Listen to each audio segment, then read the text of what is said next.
Good morning, ladies and gentlemen.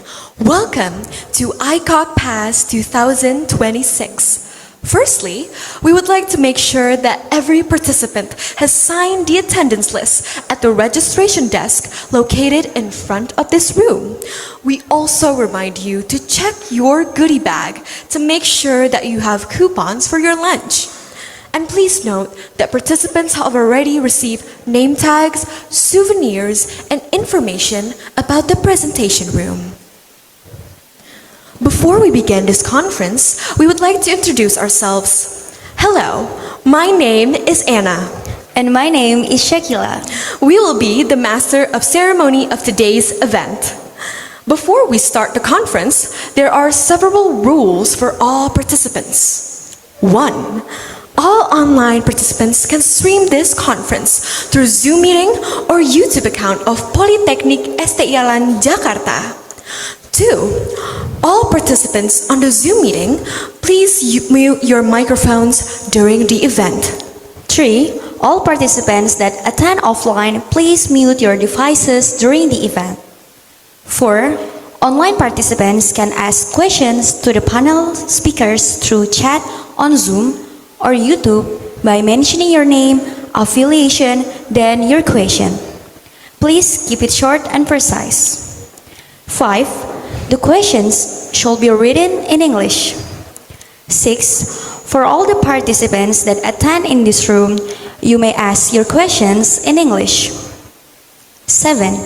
A link to attendance form will be available for all the participants by the end of the first session.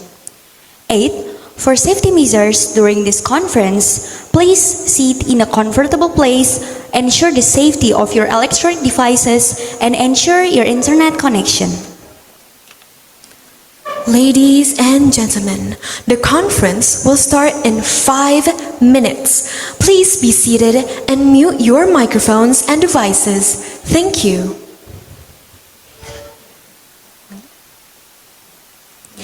The Honorable Chairman of National Institute of Public Administration, Republic of Indonesia, Dr. Muhammad Taufik, DEA.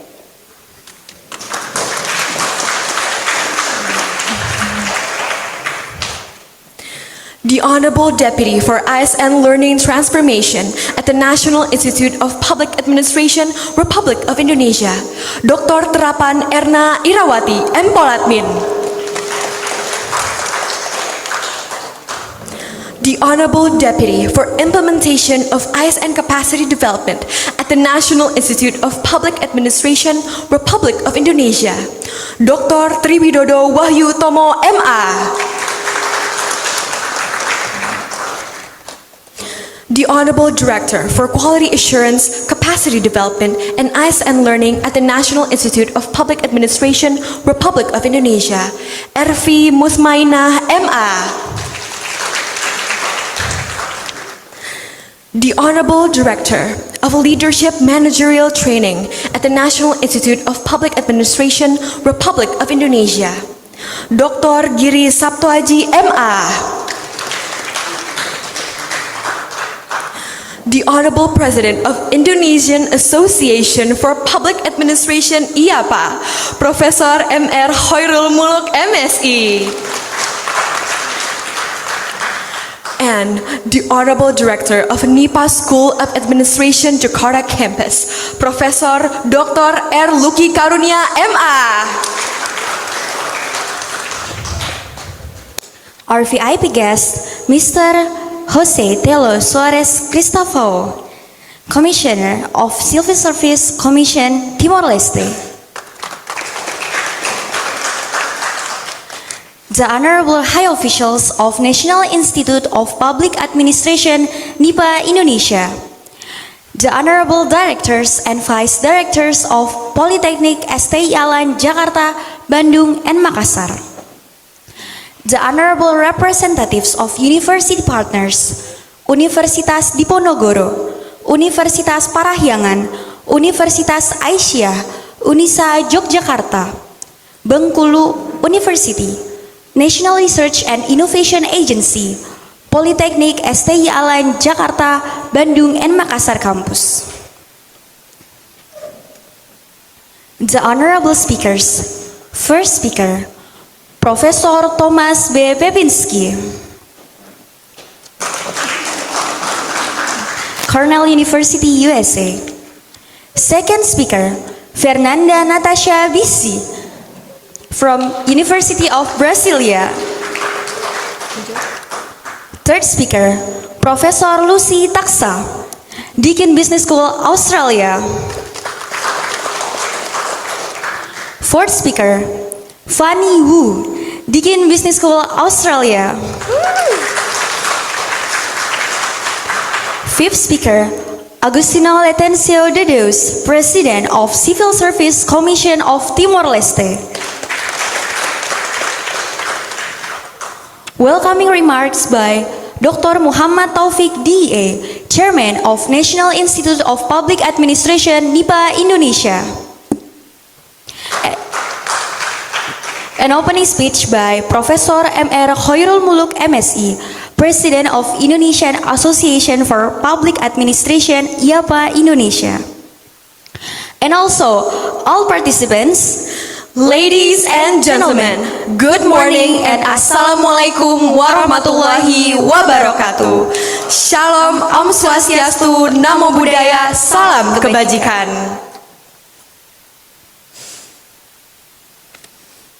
We are delighted to welcome you to the 6th International Conference on Governance, Public Administration, and Social Science, Icogpass, today, 10th of June, 2026. NIPA School of Administration, Jakarta campus has the honor to present this annual conference with the main topic governing for all, the imperatives of integrity, transparency, inclusiveness, and poverty eradication amidst global turbulence. The conference aims to establish international scholars and academic communities in contributing to the achievements of scientific studies and forum in the field of governance, public administration, development, and other social science. With a different background, they're able to provide policy input in overcoming issues of inclusiveness, accountability, sustainability, and digitalization to create resilient global governance amidst the uncertainties. This conference is divided into 2 main sessions with a complete agenda as follows. 1. Singing the national anthem of Indonesia, Indonesia Raya. 2. Praying. 3. Showcasing video of the journey of Icogpass. 4. Traditional dance performance, Kinang Kilaras. 5. Welcoming remarks by the Chairman of National Institute of Public Administration, NIPA, Indonesia, by Muhammad Taufik DEA. 6. Opening speech by the President of IAPA, Professor Khairul Muluk MSI. And 7. After the end of the first session, the conference will continue to the second session, which is presentation by all the selected presenters. for a moment, we would like to invite you to rise and sing Indonesian anthem Indonesia Raya.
Ladies and gentlemen, please sit back down.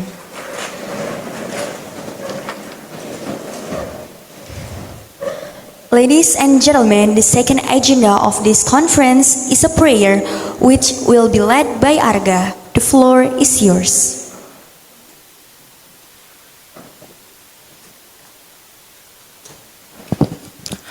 Assalamualaikum warahmatullahi wabarakatuh. Good morning, ladies and gentlemen. Let us bow our heads for a moment and pray to God, Allah subhanahu wa ta'ala, so that our international conference may be great of benefit to all of us.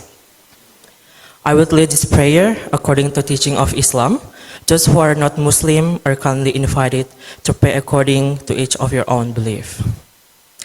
Oh Allah, today, Wednesday, May 10, 2026, in this beautiful place, we have gathered to hold the 6th International Conference on Governance, Public Administration, and Social Science, with the theme Governing for All, the imperative of integrity, transparency, inclusiveness, and poverty eradication amidst global turbulence. Bless this international conference and make it a noble assembly of knowledge, a meaningful space for the exchange of ideas, insights, and experiences among scholars, researchers, and students across all disciplines and from all corners of the world. Oh Allah, may the conference we hold today bring benefit to our life, broaden our knowledge, illuminate our minds, and lead us to be successful and productive persons, contributing in turn to the dignity and progress of our nation and communities. Guide and bless our hearts and minds with the light of your guidance. Bestow upon us your supreme wisdom as we carry out our activities. Help us to speak our thoughts clearly, to listen to one another sincerely, to respect one another fully, and to love one another genuinely, that we may be counted among the truly blessed. Oh Allah, protect us from unintended temptation. Show us the right path and grant us the knowledge and strength to do what is good. Equally, make clear to us what is wrong and harmful, and grant us the wisdom and strength to avoid it. We surrender all of this to you, and we trust in your mercy and grace. Rabbana atina fid dunya hasanah wa fil akhirati hasanah wa qina azabannar. Subhana rabbika rabbil izzati amma yasifun wa salamun alal mursalin walhamdulillahi rabbil alamin. Amin ya rabbal alamin. Wassalamualaikum warahmatullahi wabarakatuh. Thank you, Arga. Ladies and gentlemen, we will now watch a video highlighting the journey and history of Icogpass from the first conference to the sixth.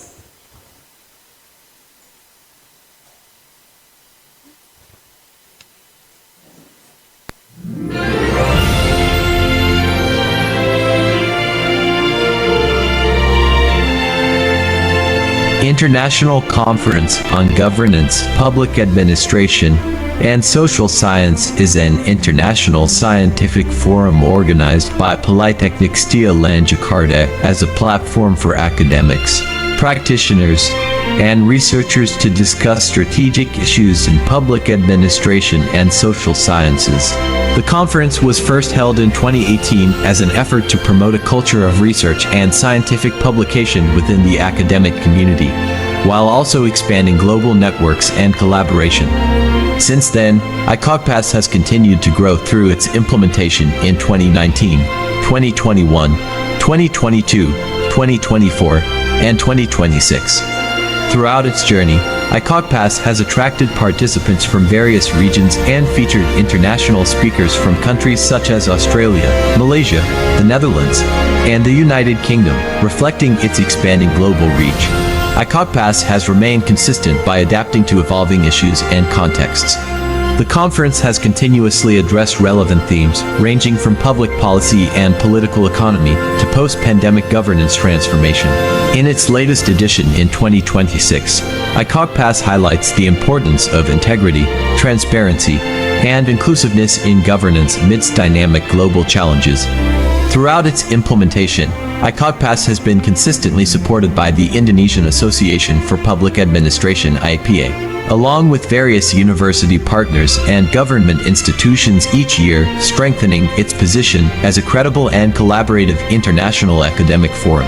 Icogpass has evolved into a prominent international platform that fosters the exchange of ideas, collaboration, and innovation, while also reinforcing Indonesia's role in the global discourse on public administration. The conference also supports the vision and mission of Polytechnic Steelland Jakarta in becoming an internationally competitive higher education institution.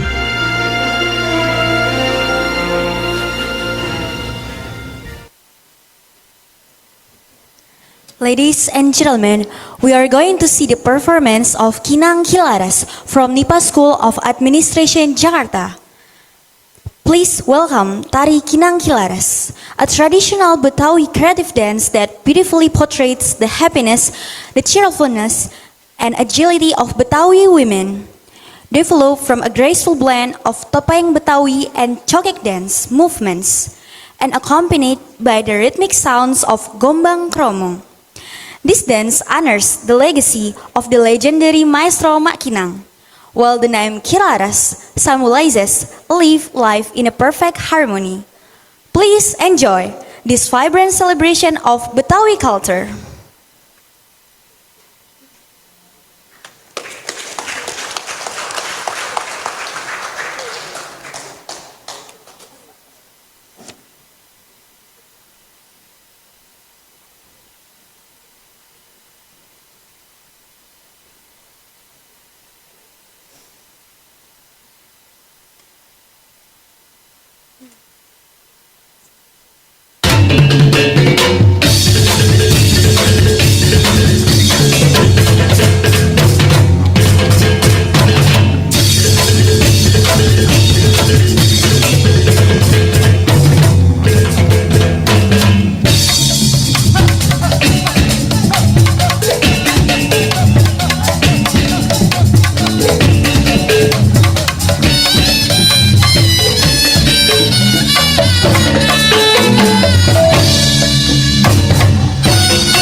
Ladies and gentlemen, now we're going to listen to to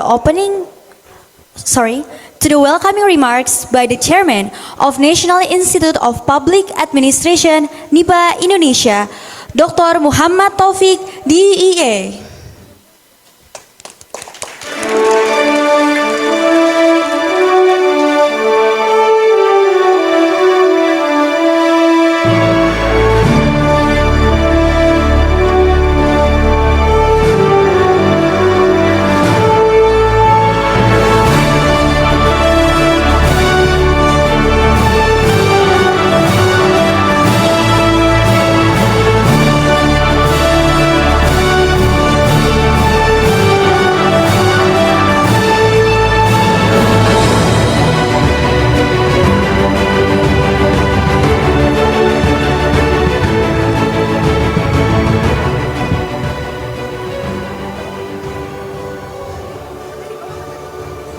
Tes. Saya kira tari-tarian apa tadi ini. Ternyata ngangkat kursi tadi. Baik. Bismillahirrahmanirrahim. Assalamualaikum warahmatullahi wabarakatuh. Good morning, ladies and gentlemen, distinguished guests, keynote speaker, dear colleagues, friends. On behalf of National Institute of Public Administration, NIPA, it is my great pleasure to welcome all of you to the 6th International Conference of Governance, Public Administration and Social Sciences, Icogpass 2026. You're present today, both on-site at Auditorium Graha Wicaksana Asian Corporate University in Jakarta and online from different parts of the world. It's a great honor for us. My humble respect for our honorable speakers and partners. First, my friend Prof. Khairul Muluk, President-elect from Indonesia Association of Public Administration, IAPA. Prof. Luki Karunia, Director of NIPA School of Administration, Jakarta Campus. Nanti siang, ini pembukaan. Wah, dari berhasil kayaknya suaranya tadi. Para deputi, ya, Pak Tri, Pak Bu Erna, Presiden of Civil Service Commission Timor Leste, my friend Pak Agustinho Lecrencio, Dedius, Prof. Fernanda Natasha Bravo Cruz from Brasilia. Ini jam berapa di sana, Brasilia ini? Subuh ya. Prof. Lucy Taksa, PhD, Professor of Management at Deakin Business School, Australia. Yuan Lam, Fanny Wu, PhD, Senior Lecturer and Director of Leadership Future Hub, Deakin Business School, Australia. And our conference partners and their representative who came today from BRIN, from Aisyah Yogyakarta, University Yogyakarta, Cornell University, Parahian Catholic University, Diponegoro University, and Atma Jaya Catholic University. Thank you very much for joining us and for your trust in this conference. Good morning, everybody. It is both an honor and a privilege to welcome you to this international seminar on the topic that lies at the heart of humanity's collective future. We gather today at a time when the world is navigating an era of profound uncertainty. The international community faces that many scholars describe as a polycrisis, a convergence of geopolitical tensions, economic volatility, climate change, technology disruption, demographic shift, and growing social inequalities. In such circumstances, the defining question for government is no longer merely how to govern effectively, but rather how to govern inclusively, ethically, and sustainably for all citizens. The answer to this question will determine not only the resilience of our institution, but also dignity, and well-being of our generations. The 21st century has demonstrated that economic growth alone does not guarantee social stability, public trust, or sustainable development. Around the world, citizens increasingly expect governments to be transparent, accountable, responsive, and capable of delivering tangible improvements in their daily lives. Research from the World Bank Worldwide Governance Indicators continues to demonstrate the critical relationship between governance quality and development outcomes. Countries that strengthen government effectiveness, rule of law, accountability, regulatory quality, and control of corruption consistently achieve better social and economic results. Likewise, recent international studies show that governance quality is strongly associated with progress toward achieving the Sustainable Development Goals, particularly those related to poverty reduction, social inclusion, and economic development. Ladies and gentlemen, every successful nation is built upon trust. And trust begins with integrity. Without integrity, institutions will lose legitimacy. Without legitimacy, policies lose effectiveness. Without effectiveness, development loses sustainability. Integrity is not simply a matter of personal ethics. It is a strategic asset of the state.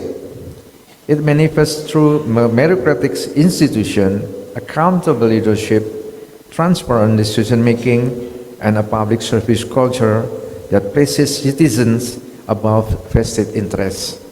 Recent global governance assessment remind us that corruption remains one of the most significant barriers to equitable development. Corruption diverts resources from education, healthcare, infrastructure, and social protection, disproportionately affecting the most vulnerable population. Therefore, strengthening the integrity system is not merely an anti-corruption agenda. It is a nation-building agenda. Distinguished guests, and ladies and gentlemen, in the digital era, transparency has become currency of public trust. Citizens demand not only services but also visibility into how decisions are made, how budgets are allocated, and how outcomes are measured. Recent OECD findings emphasize that governments capable of fostering accountability, citizen engagement, and openness are better positioned to strengthen public trust and navigate complex societal transition. The challenge before us is therefore not simply digitize government, but to humanize governance through transparency. Technology should not merely automate bureaucracy, it should democratize access to information, broaden citizen participation, and create stronger channel of accountability. Honorable delegates, the true measure of governance is not how it serves the strongest, but how it empowers the most vulnerable. Economic growth that excludes large segments of society ultimately undermines social stability and weakens national resilience. Inclusive governance requires that every citizen, regardless of gender, ethnicity, disability, age, geographic location, or socio-economic status, has meaningful opportunities to participate in and benefit from development. Inclusion is not charity, it is a justice. It is also smart public policy. Nations that invest in human capital, social protection, equal opportunity, and citizen participation are better equipped with withstand economic shock and social disruption. As global communities strive to achieve the 2030 agenda, inclusiveness must remain the guiding principle of public administration and public policy. Ladies and gentlemen, if governance has a final purpose, it is to improve human lives. Despite decades of progress, global poverty remains one of the greatest challenges confronting humanity. According to the latest Sustainable Development Goals assessment, hundreds of millions of people worldwide continue to experience extreme poverty, while many more face multidimensional deprivation involving education, health, housing, food security, and economic opportunity. Poverty today is increasingly interconnected with climate vulnerability, technology inequality, and institutional capacity. Consequently, poverty eradication requires more than economic growth. It requires integrated governance. It requires cross-sector collaboration. It requires data-driven policy making. And above all, it requires political commitment. The future belongs to government capable of transforming public expenditure into public value and economic growth into shared poverty, into shared prosperity. Ladies and gentlemen, the turbulence we face today transcends national boundaries. Climate change does not recognize borders. Digital disruption does not recognize borders. Pandemic do not recognize borders. Poverty and equality likewise have global implications. Therefore, no nation can solve these challenges alone. We need stronger international cooperation. We need deeper knowledge exchange. We need innovative partnership among governments, academia, civil society, and the private sectors. This seminar represents precisely that spirit of collaboration. It provides a platform where ideas can become policies, where research can inform action, and where collective wisdom can shape a more equitable future. As we commence our discussion today, let us remember fundamental truth. First, integrity gives government legitimacy. The second, transparency gives government credibility. The third, inclusiveness gives government justice. And the fourth, poverty education gives government purpose. If we succeed in strengthening these four pillars, we will not merely build a better government. We will build more resilient society, more prosperous nation, and more hopeful world. Let this seminar serve as a catalyst for innovative thinking, meaningful partnership, and transformative action. Together, let us advance a vision of governance that truly serves all people, a governance that leaves no one left behind, a governance worthy of the challenges and opportunities of 21st century. Finally, we have to remember that the quality of government is ultimately measured not by the power it exercises, but by opportunities it creates and the dignity it preserves for its people. May our deliberation be productive and impactful. Terima kasih. Bila taufiq hidayah. Assalamualaikum warahmatullahi wabarakatuh.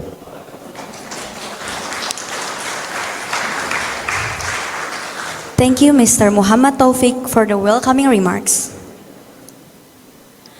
Before we move on to the next agenda, we have seen Professor Thomas B. Pepinski and Mr. Fernanda Natasha join our conference through Zoom meeting. Welcome, Professor Thomas and Fernanda Natasha.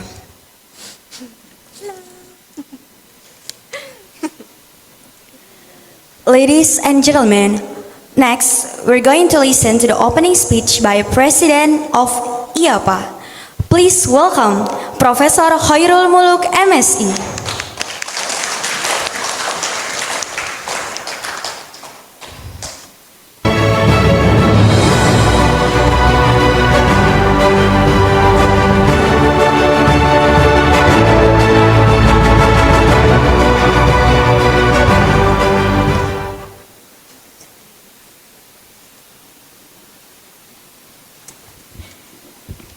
Assalamualaikum warahmatullahi wabarakatuh. Good morning, everyone. the Honorable Chairman of NIPA, Pak Taufik, Pak Muhammad Taufik, and the Honorable Deputy of NIPA, Pak Tri, Bu Erna, Director of NIPA School of Jakarta, Prof. Luki, and our distinguished keynote speakers, invited scholars, especially Professor Thomas Pepinski, Mr. Fabiano Angelico, Professor Fanny Wu, Professor Lucy Taxa, and my friend Pak Agustino Letencio from Timor-Leste, and colleagues from government institutions, universities, research organizations, civil society, my friends Bu Yuni, wow, and from Unpar, Mbak Tuti, ya, thank you. I will begin my opening speech with pantun. Do you like pantun? Yes. Indonesian pantun. Pergi ke Jakarta naik kereta. Singgah sebentar membeli kopi. Jika formula di atas kertas semata, rakyat bertanya, governance-nya mana nih? Gitu.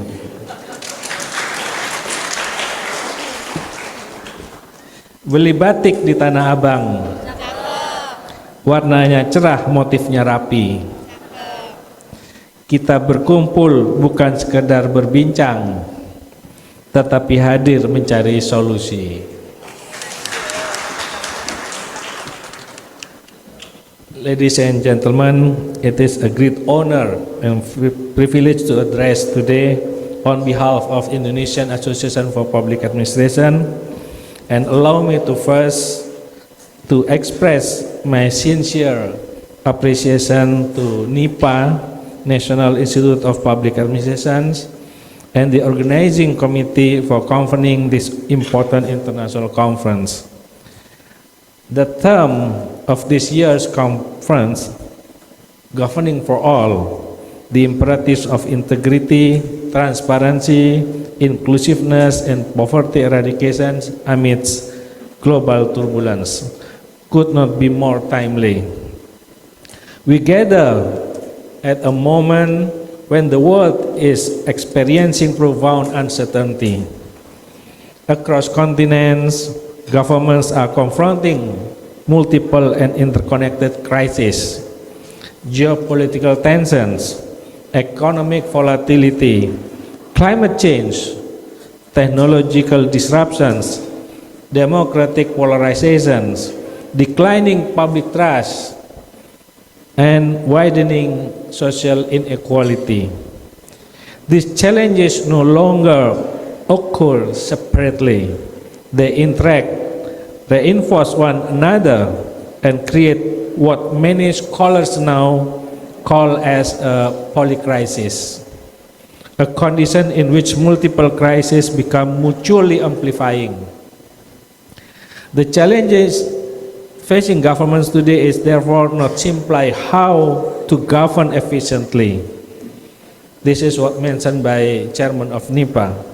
But the challenge now is how to govern effectively when the future itself becomes increasing uncertainty. The world today is not only facing difficult times when VUCA, volatility, uncertainty, complexity, and ambiguity becomes bunny, brittle, anxiety, non-linearity, and incomprehensibles. And now, bunny amplifies to PUMO, polarized, unthinkable, metamorphic, and overheated. In many countries, citizens are asking difficult questions. Can government still solve public problems? Can public institutions be trusted? Can democracy deliver results? Can economic growth be translated into social justice? And perhaps more importantly, Can governments ensure that no one is left behind? These questions lie at the heart of contemporary public administrations.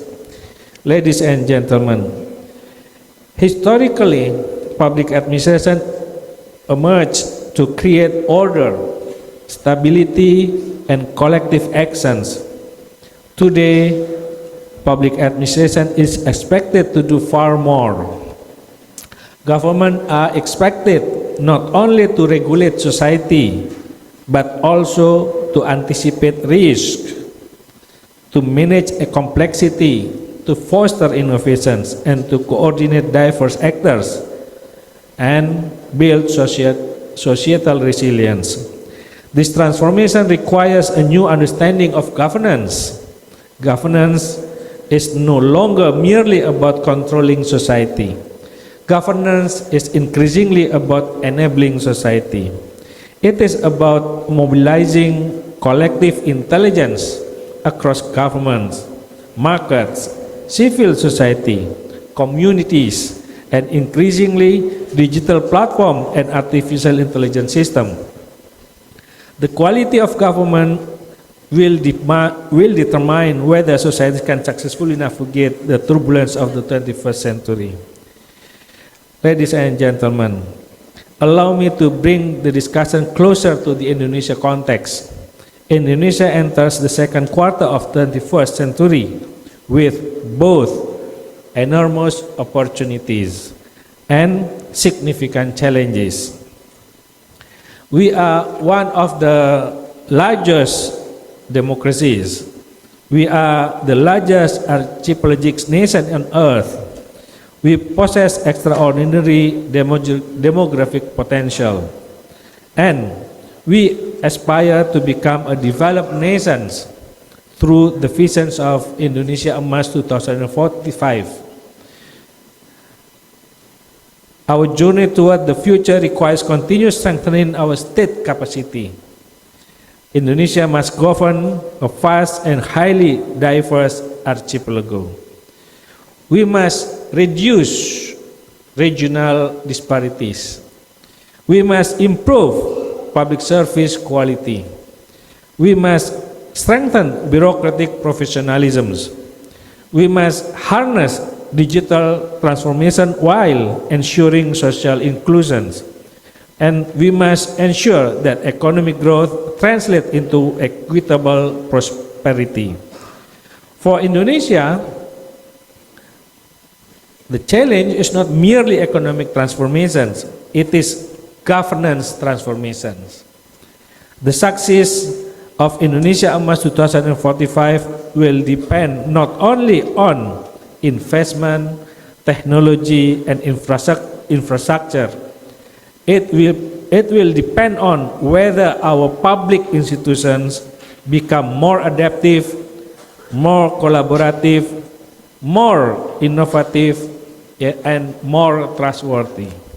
In other words, the future of Indonesia is inseparable from the future of its public administrations. I want to repeat, this is very important for our public administrations. In other words, the future of Indonesia is inseparable from the future of its public administrations. This is about the destiny of our public administration institutions in Indonesia, including land. Ladies and gentlemen, as scholars and practitioners of public administrations, we also face an important responsibility.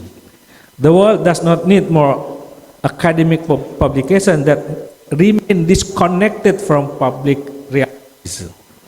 The world needs knowledge that improve governance. The world needs research that inform policy. The world needs evidence that strengthen institutions. And the world needs universities that contribute to solving societal problems. This conference represents precisely that missions. Icogpass is more than a forum for presenting papers. It is a platform for connecting ideas and actions. It is a space where theory meets practice. Ladies and gentlemen, Allow me to conclude with a simple reflections. Periods of turbulence often generate fear and uncertainty. Yet, history teaches us that moments of disruptions also create opportunities for renewal. The true test of governance is not how governments perform during stable times. The true test of governance is how governments respond when uncertainty becomes the new normal. It is during such moment that integrity becomes indispensable. Let this conference contribute the mission. Let our discussion generate new knowledge. Let our knowledge inspire a better policies. And let those policies ultimately improve the lives of the people we are entrusted to serve. With that spirit, I wish all participants a productive and inspiring conference. I will close my opening speech with another pantun. But it is difficult, this pantun, to transform it into English. Another senses, ya. Jalan-jalan ke kota tua. Menikmati senja di tepi kali. Semoga diskusi kita hari ini bermakna. Melahirkan kebijakan baik bagi negeri. Assalamualaikum warahmatullahi wabarakatuh.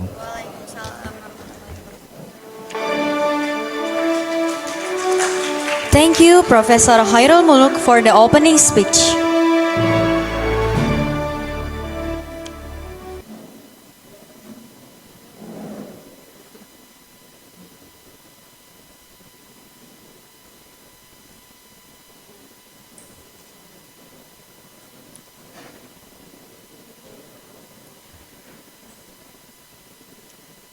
Now, we would like to invite Dr. Muhammad Taufik, Professor Lucky Karunia, Mr. Agustino Latencio Dedeus, and Miss Fanny Wu to come to the stage to receive a certificate.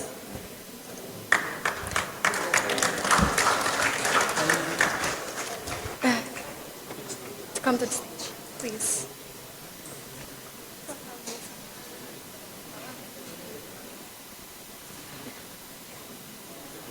To receive a certificate for Miss Fanny Wu and Mr. Latencio Dedeus with Professor Lucky Karunia.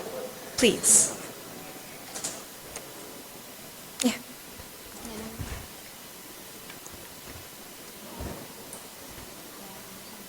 Yeah.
L, please. Okay.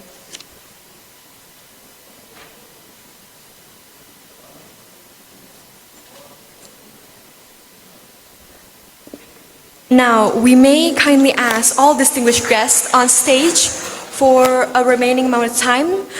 We would like to invite to Professor Khairul Muluk to come to the stage to join us for a brief photo session together. And all the high officials, Deputy of Republic of Indonesia National Institute of Public Administration, please come to the stage.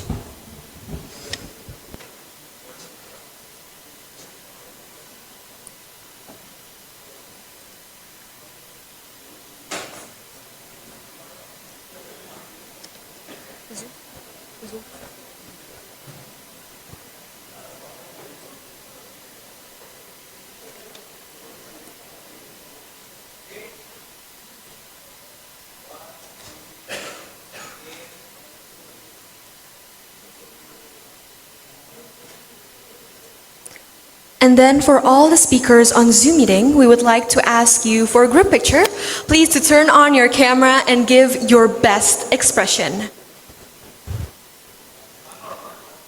One more with all the participants in the Zoom meeting. And next slide.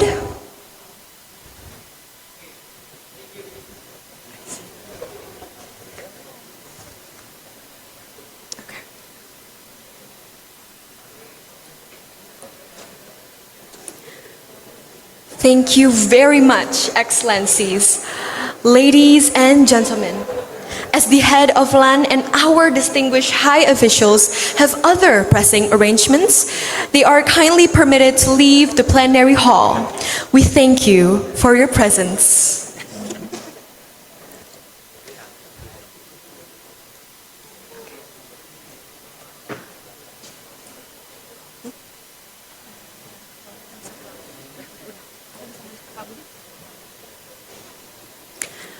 Now, the next agenda is a plenary session, which is led by our moderator, Mr. Budi Fernando. Please welcome Mr. Budi Fernando to lead this session.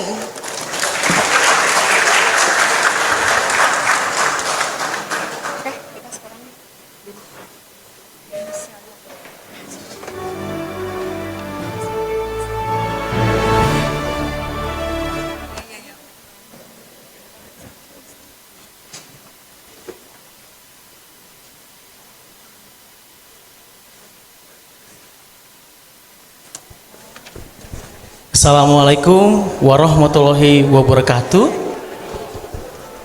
Shalom, Om Swastiastu, Namo Buddhaya, Salam Kebajikan. Allow me to open this station with the pantun also. Terbang tinggi si burung camar, hinggap sebentar di menara kota. Selamat datang para cendekiawan dan pakar di Icogpass ke-6 yang megah di Jakarta. Okay, in English we can say the pantun like this. A white bird flies across the sea. Cakep. To land upon Jakarta's shore. Welcome to our grand plenary. Icogpass 6 is here once more.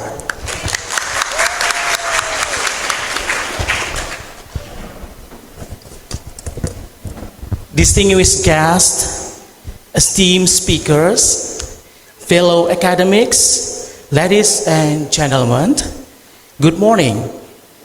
And I bid you a very warm welcome to the plenary session of the 6th International Conference on Governance, Public Administration and Social Science, Icogpass, proudly hosted by Polytechnic STI Alan Jakarta. Today we convene to address a highly critical and timely theme, governing for all. The imperatives of integrity, transparency, inclusiveness, and poverty eradication amidst global turbulence. In an era defined by rapid geopolitical shifts, economic uncertainties, and social vulnerabilities, structural integrity, and radical inclusiveness are no longer optional. They have become absolute institutional imperatives. Before we commence our discussion, please allow me to introduce our distinguished speakers to this conference. First, Professor Thomas Pepinski, PhD. Walter F. Lefebvre, Professor of Government and Public Policy at Cornell University, New York. Thank you, Professor Thomas, for sharing with us in this conference. The second, Professor Fernanda Natasha Bravo Cruz, PhD. Professor of Public Policy, University of Brasilia. Thank you, Professor, for sharing us in this conference. Third, Professor Lucy Taxa, PhD. Unfortunately, we cannot communicate directly with the professor because their activity in the France right now. She is a professor of management at Deakin Business School, Australia. And the fourth, Fanny Wu, PhD, Senior Lecturer and Director of the Leadership Future Hub, Deakin Business School. Please welcome to the stage, accompany me. Thank you, Ms. Fanny. And the fifth speakers, Mr. Agostinho Letencio de Deus, President of the Civil Service Commission, Timor-Leste. Please welcome also to the stage.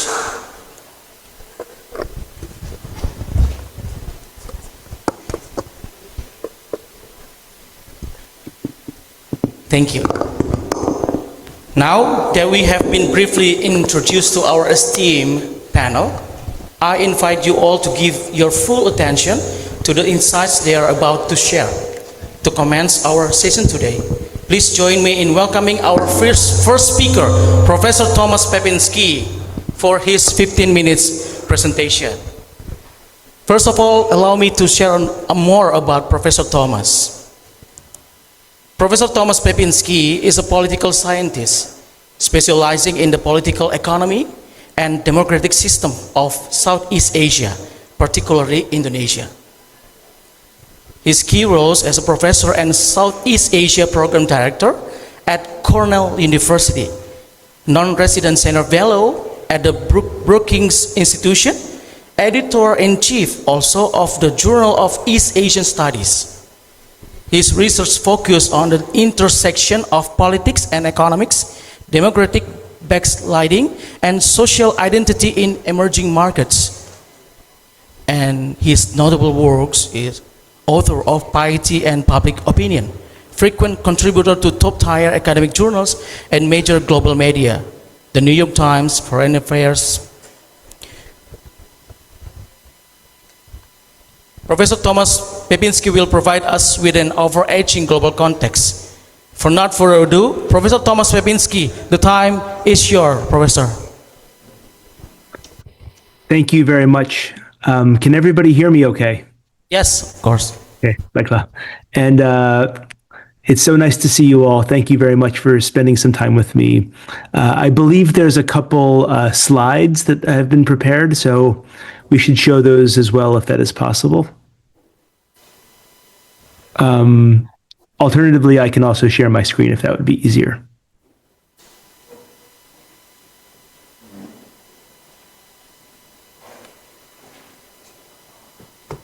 Maybe I'll start by sharing my screen and seeing if this works.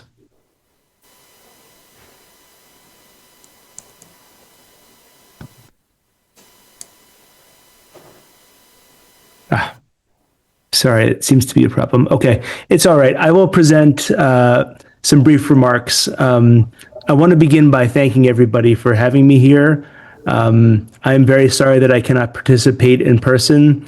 As you all know, I am a great fan of Indonesia and a great fan of Jakarta, and I am very happy to have the opportunity to speak with you online. But as always, I wish that I could be there in person. Looks like the screen sharing is beginning here. Perfect. Thank you very much. That's exactly what I was looking for. In the remaining time today, I would like to present a couple comments with the title Working in the Midst of Things, Scholarship, Citizenship, Service, and Politics.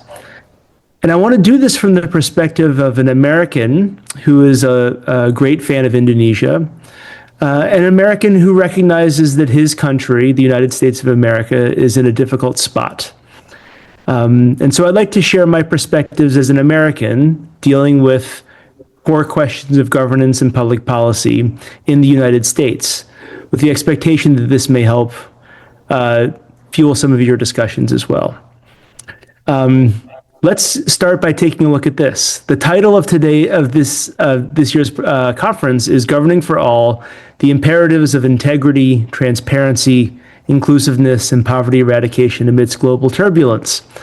When I saw this title, I was quite frightened because I see that there are so many things to cover here. There are so many issues that we face.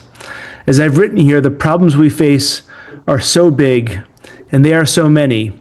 So the question that I'd like to ask is, what do we as scholars of public policy and governance do? How should we, in our role as scholars, think about the way that we can contribute in this time of global turbulence and global uncertainty?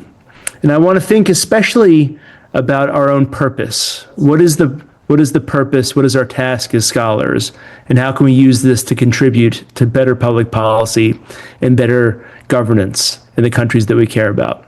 So I'll do so by talking about the four concepts that I just mentioned. And so next slide, please. We'll start by looking at scholarship. As academics, many of us in this meeting are academics, not all of us are, but many of us are, and I'd like to speak first to all of you. We as academics, our profession is scholarship. That profession has, the way that I see it, three core responsibilities, each of which is essential for making good public policy. We are, as scholars, tasked with being researchers, teachers, and mentors. In our research, we identify problems, we think scientifically about how to design solutions, we weigh the evidence, we change our minds when the evidence tells us to, and we think carefully about the difference between the objectives that we have and the evidence that we can bring to bear in support of that. But we are also teachers. I tend to believe that our role as researchers is secondary to our role as educators. As educators, we inspire our students, we give them purpose, we give them direction, we give them ideas and expectations about the way that we, as researchers, can contribute to the world. And relatedly, as mentors, we have a special responsibility to identify the most promising students among us, to show them the path forward in their careers, to give them knowledge, to give them skills, to give them wisdom needed in order to be successful. As academics, this scholarship is what comes natural to us. This is what we were trained to do, and this is what we all know. But I think that if we focus too much on our scholarship alone, we risk missing some of our other responsibilities. And so now I'd like to talk about two more responsibilities that are important. So the next slide, please. We are also citizens. I led my remarks today by mentioning that I'm an American trying to confront the state of politics in the United States. And I do so not just as an academic, not just as a researcher or a teacher, as a mentor. I also do so as a citizen. So I have a responsibility as a citizen to use the knowledge that I have as a scholar in order to inform the way that I vote, the way that I communicate with the public, and the way that I support activists, movements, consultants, and others. Citizenship to me means more than just having a passport or reciting the national anthem. Although these are very important, that's just the baseline, that's just the beginning. What also is important is using our knowledge as scholars in order to shape the way that we engage with our countries. So I, as a citizen, I take my academic research and I use that to inform the way that I vote. I use that to inform the way that I communicate with audiences in the American public and in the global public as well. And I also use this to decide how I will support the work of activists and others who have a special responsibility to lead us in difficult times. But I am not just a scholar and a citizen. I am other things. And so the third of these I'd like to talk about next. Next slide, please. This is our role as public servants. We do public service because we in this room are scholars and practitioners whose focus is on public policy and governance. We don't just vote. We don't just write papers and teach. We also contribute directly to the policy process in our capacities that you see up here. I've written here employees, consultants, and thought leaders, and each of these describes a different but related part of our public service for us. We are employees of institutions, some of which are public in nature, others of which are private in nature. My university has both a public and a private mission.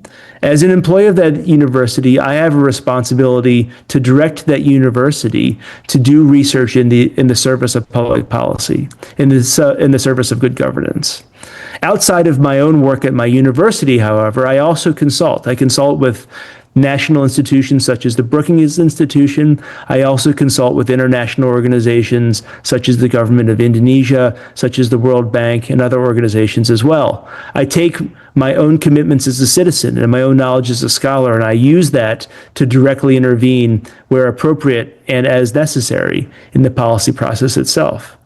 And I also think that we have a third responsibility as thought leaders. As thought leaders, we write not just for our own academic audiences, not just for our students, but we also have a responsibility to write for the public. And so when I, inspired by Indonesia's history, write for Americans about what the word republic means, I am trying to use my knowledge as a scholar of Indonesia and as a citizen of the United States to do public service, to educate my fellow Americans about the importance of the Republican form of government, which is something that the United States and Indonesia share. And it reminds us of our joint heritage and the responsibility of doing public policy in the service of the public, which is what Republican means. And so now I want to talk about the challenges of doing this in the context of a turbulent global and national political situation. The next slide, please. We see on the next slide politics, and you may be wondering what are the three arrows going to point to here? Well, they point to the three things that I just mentioned. They point to scholarship, they point to citizenship, and they point to public service.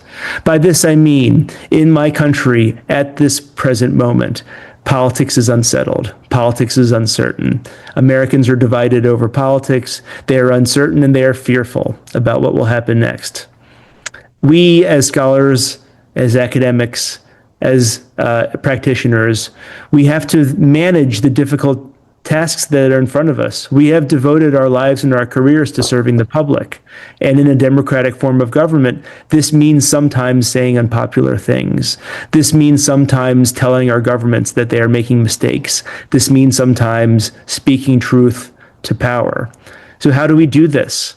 I think that we do it by holding fast to the three things that I just mentioned, to our scholarship, to our citizenship, to our public service.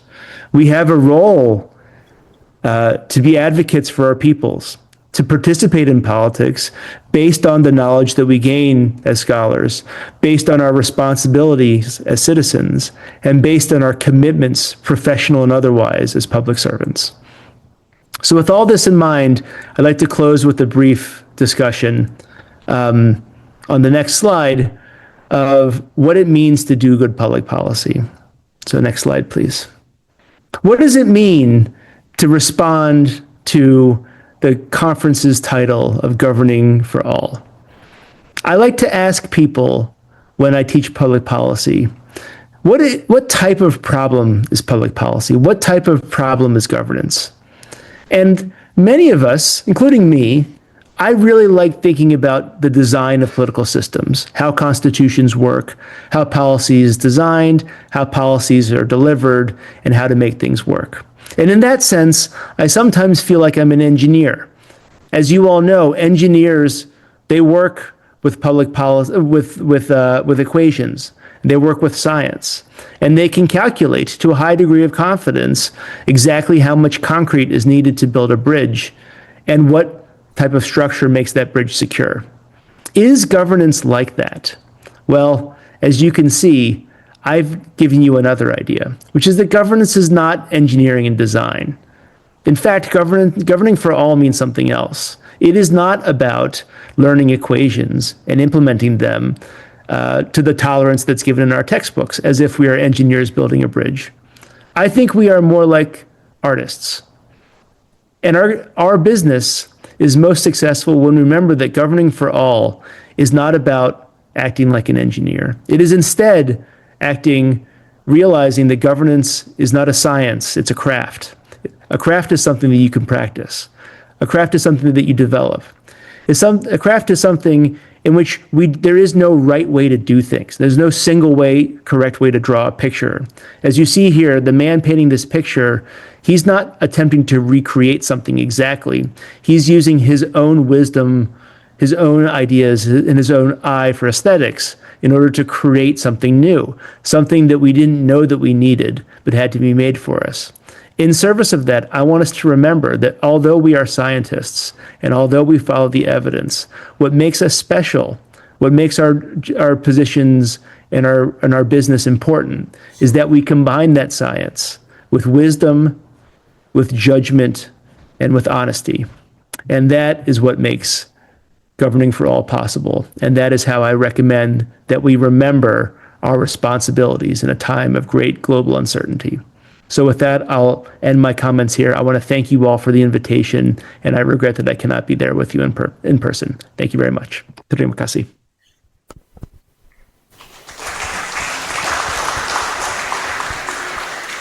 Thank you very much, Professor Thomas Pepinski, for that deeply reflective and insightful presentation on working in the midst of things.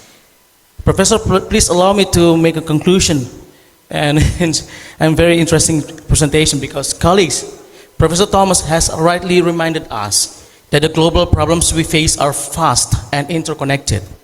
Crucially, Professor Thomas emphasized that governing for all cannot merely be engineered or designed through rigid technical models. Instead, it demands human craft, institutional wisdom, honesty, and rigorous judgment. Okay, to transition from these foundational ethos to how democratic institutions can dynamically adapt to solve this systemic crisis, we now journey to Latin America.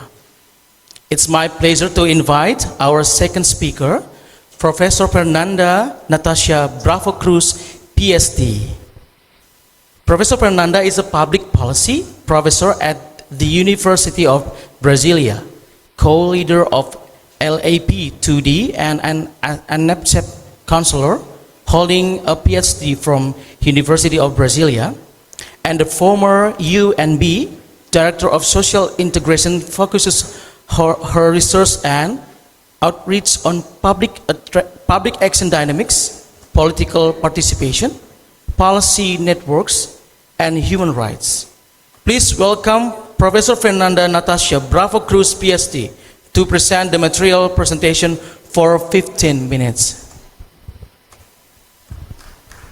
Thank you so much, Fernando, for your kind presentation.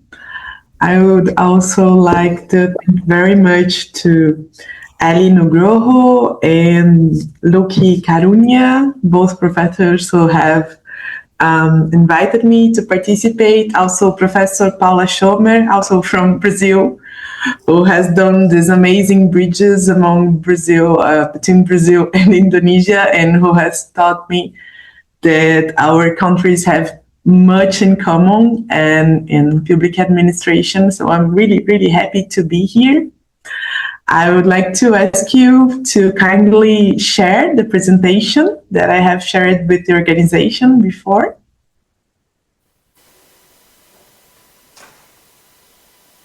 But if you prefer, I can share from my computer. Oh, it's there. Thank you. So, from Latin America, from Brazil, what I would like to share with you is some thoughts on the possibility of looking further on the questions that you have posed regarding governing for all, and trying to look at something that is really, really important to our democracies, which are the participatory institutions. We have similar histories, understanding the importance of participatory institutions in both of our countries. You have an important logic of participatory budget in Muslim Bank. Please correct me later, Fernando. And we also have this interesting history in this area and in thematic participatory institutions here in Brazil. But what I have to propose to you is the possibility to look at governance and try to understand how can we foster dialogicity, and to understand how to foster dialogicity has to do with the possibility of analyzing these arenas and regarding on how does this hybridity is being realized, and this relations among civil society and state. So the first thing that I have to propose is that participation is something that the state proposed sectorally in general, and transversal public action is something that is also in general something that civil society really, really demands. So we are going to look something beyond fragmentation, beyond the sectoral logics of the states. The context that I have to share with you is here from Brazil and our participatory forums. And we are also going to share the possibility of a framework to analyze these participatory institutions regarding its dialogicity. So when I'm asking which citizenry, really we should think about which citizenship, social and political and civil citizenship can we look at. So we can look at citizenship as a dispute to guarantee rights, and it's something really interesting because we're not only saying that its citizens are people who were born somewhere. We are saying that citizens are the people who build their own rights, and it's something really important to think about. And when we're talking about human rights and political rights, nowadays we are facing a turbulence that is also trying to educate people to say that citizenship is something that has to do with a political project in which we become clients of the state.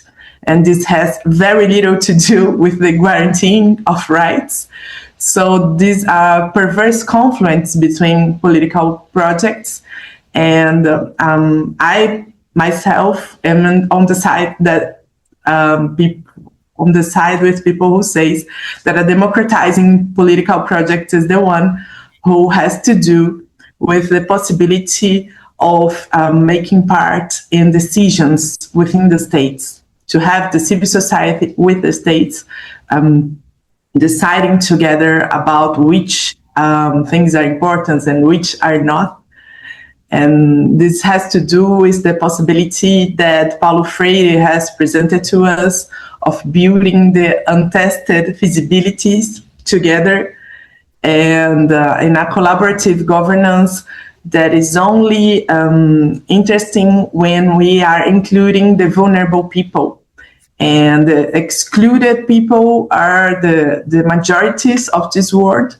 And at the same time, they are the same people who are the further away from these decision-making forums. So while society has problems, is building places of exclusion and poverty, the state still is organizing in sectors. So we do not have only to build hybrid forums among the state and society, we have also to build these hybrid forums among the state itself. So the public sector is having its important conversations to build this state that is effective because it's responsible and it builds responsivity while building its effectiveness. Can we pass to the other slide, please? So the idea is that democratic public action is only feasible when we place the citizen at the center and when democracy and public policy are built together, and not even in our literature, this is very much common. So democracy and public policies are many, many times written in separate places.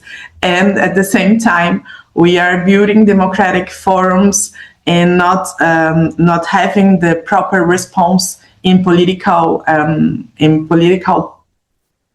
policies. I'm sorry. So policy contents forms who matter and who doesn't matter to the state. So when we are talking about democratic public action, we are saying that most people should matter to the state and should not be excluded.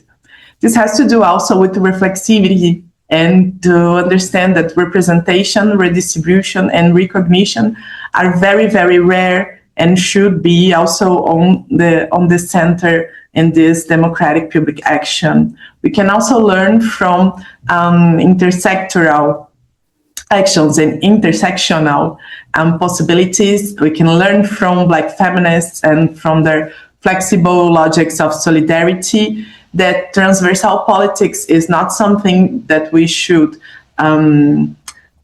say that are necessary, but that are really, really happening when we are looking at these dynamics that are rooted in societal contexts and open to shifts and hearing and understanding other people's experience.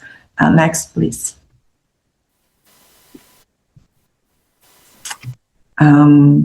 So cross-cutting public action is actually something that is necessary to respond to all the logic of prejudice and exclusion. Cross-cutting public action is sometimes translated as intersectional articulation, interdepartmental coordination, or collaborative governance or mainstreaming. And as it is a policy sciences concept, it is not something that is only written, it's something that helps to build states. So when we are studying and we face this concept, we are not facing something that's somehow an idea, but it's actually something that is a knowledge that applies in the making of the states, and it's associated to the person who writes, to the person who thinks, and to the person who makes the states feasible. As Thomas just said, when we are working with public policy in the academy, we are also working as public fosters of other possible futures. Next, please.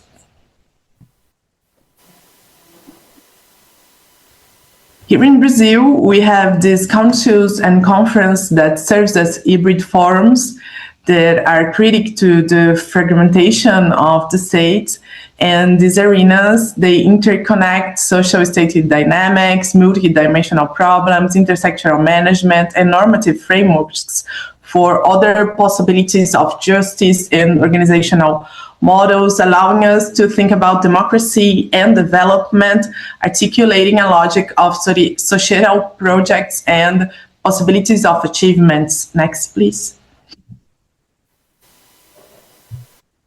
When I studied these platforms, I could see that councils and conferences are intertwined, and they have to do with rights, but at the same time, these are places that are trying to build new rights. They are looking at policies, they are monitoring policies, and they are monitoring the funds of those same policies, not only through meetings, but also with some technological platforms such as ombudsmans, digital consultations, and public readings and roundtables in the executive branches, but with important network relations with the legislatory and the judiciary branch also. So we are talking about a federative logic, but it's also between branches and between sectors, among different sectors, that allow civil society, bureaucrats, political and academic actors to be constructing the possibilities for these complex policies. Next, please.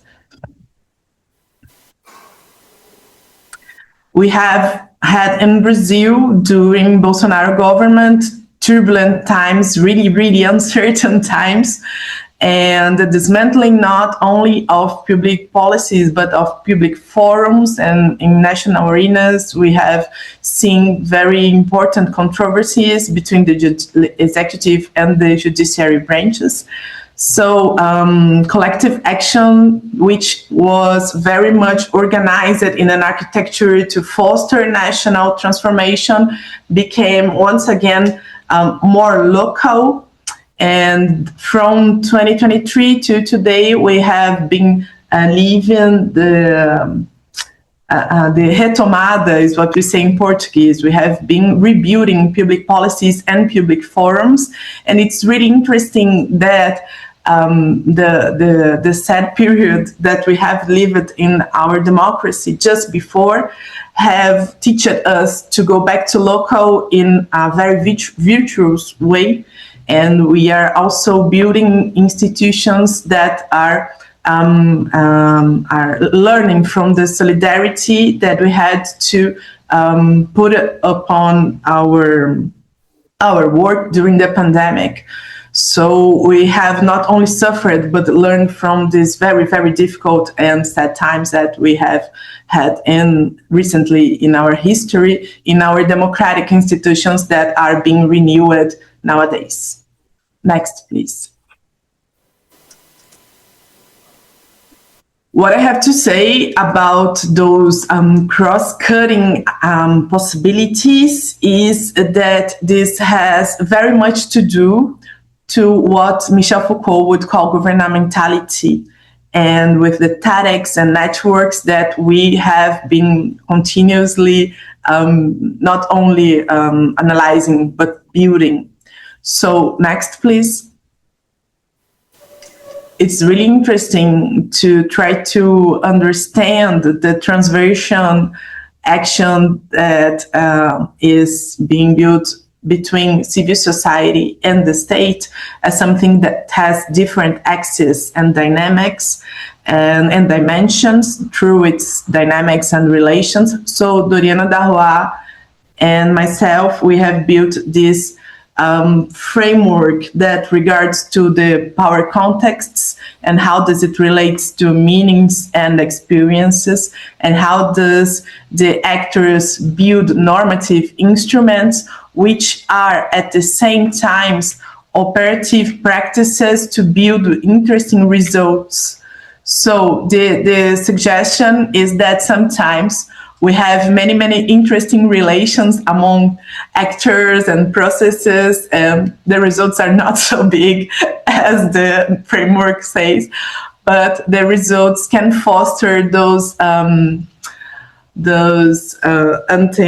untested feasibilities that Paulo Freire taught us, and they are building new hybrid referentials to public action. Next, please.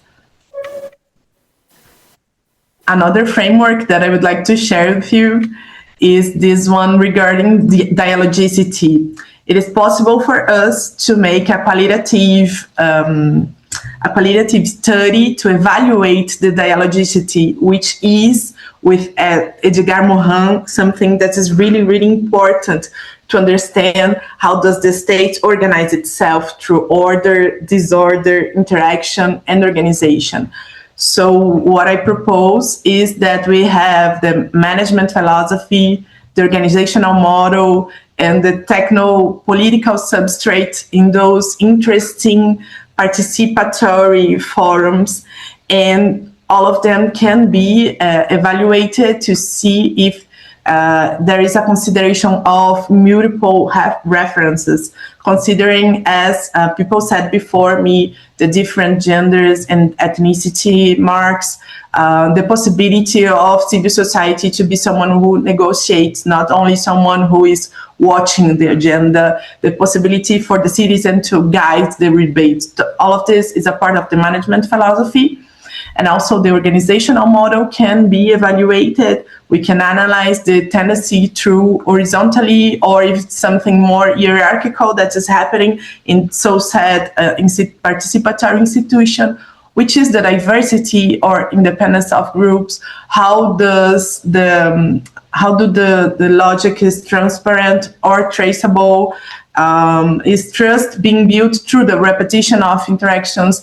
Are organizational rules known by everybody who is participating?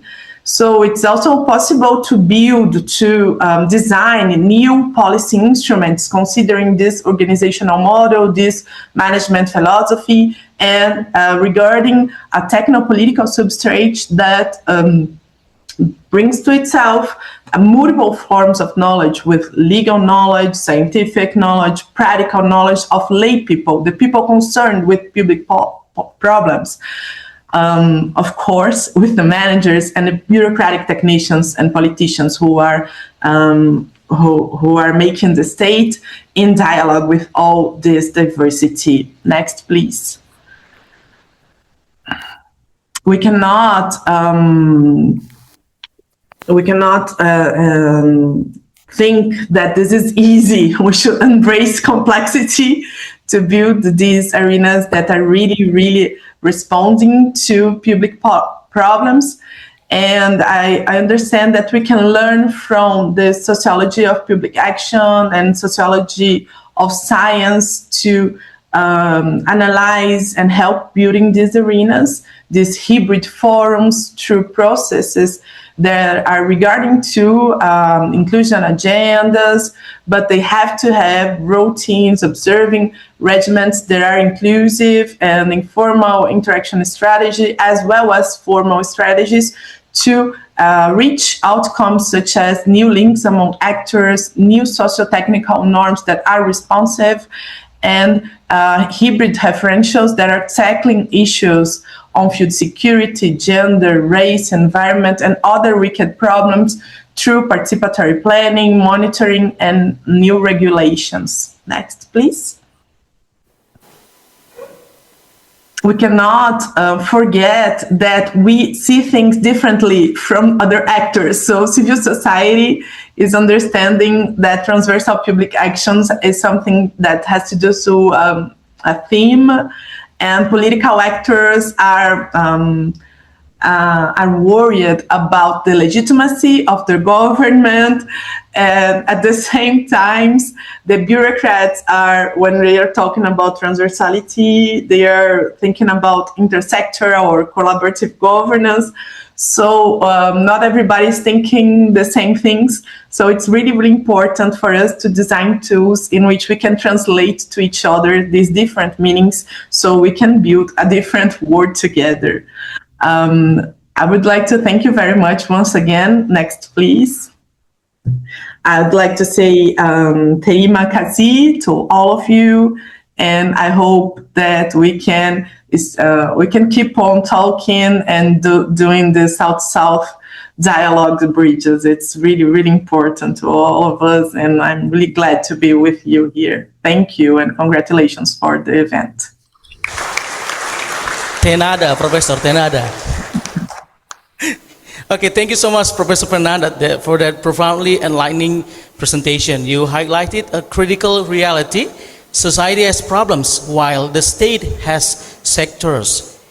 Your argument that transversal public actions are required to bypass the constraints of sectoral governance to solve weak problems like poverty and inequality is extremely compelling. Okay, ladies and gentlemen, we will give you an opportunity to give a question to our speakers, Professor Thomas and Professor Fernanda, because we have three speakers online, but like I said before, the Professor Lucy Taksa cannot be with us online. That's why we give you an opportunity to give in questions to Professor Thomas and Professor Fernanda. And I will give you in this room maybe 2 questions first from this room. Okay. Can somebody help? Okay. Can you say your name and your institution and your questions clearly and concisely? Thank you.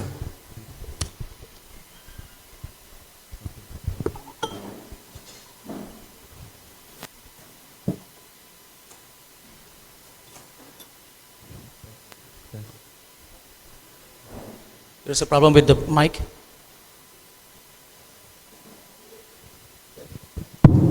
Okay, thank you. Okay, thank you, sir. My name is Jati Sputro. You can call me Jati. At the first, I agree to Professor Tom Pepinski. This is about public policy and policy problem, sorry. The most important problem in public policy is design. This is very important, I think. But my question is, what is pilot model the best, maybe for the best design for public policy? And maybe this is my question. Okay, thank you. Okay, thank you, Professor Thomas. The question is, what is the best design for the public policy? Yeah, can you answer? Yes, thank you. Yeah, thank you. Yes, thank you. In my experience, it's very hard to say what the best policy design is without a good sense of the problem and a good sense of the community who you wish to serve. I am a big fan of exploration, and so the piloting different projects to see how they work, I think, is great. I think we use data to evaluate their success, but I would caution against looking for a single model for how to make good public policy. I think the more important lesson to take away is that we must use our own judgment and be brave enough to say that we don't know and we're uncertain in times of policy exploration. So my recommendation is, unfortunately, that we have to embrace a little bit of uncertainty. We have to get ready for it and get used to it. Thank you. Thank you so much, Professor Thomas. Is there any question? No? Okay. Okay, one more question from this room. Okay, thank you. Somebody can help the mic, please? Yeah.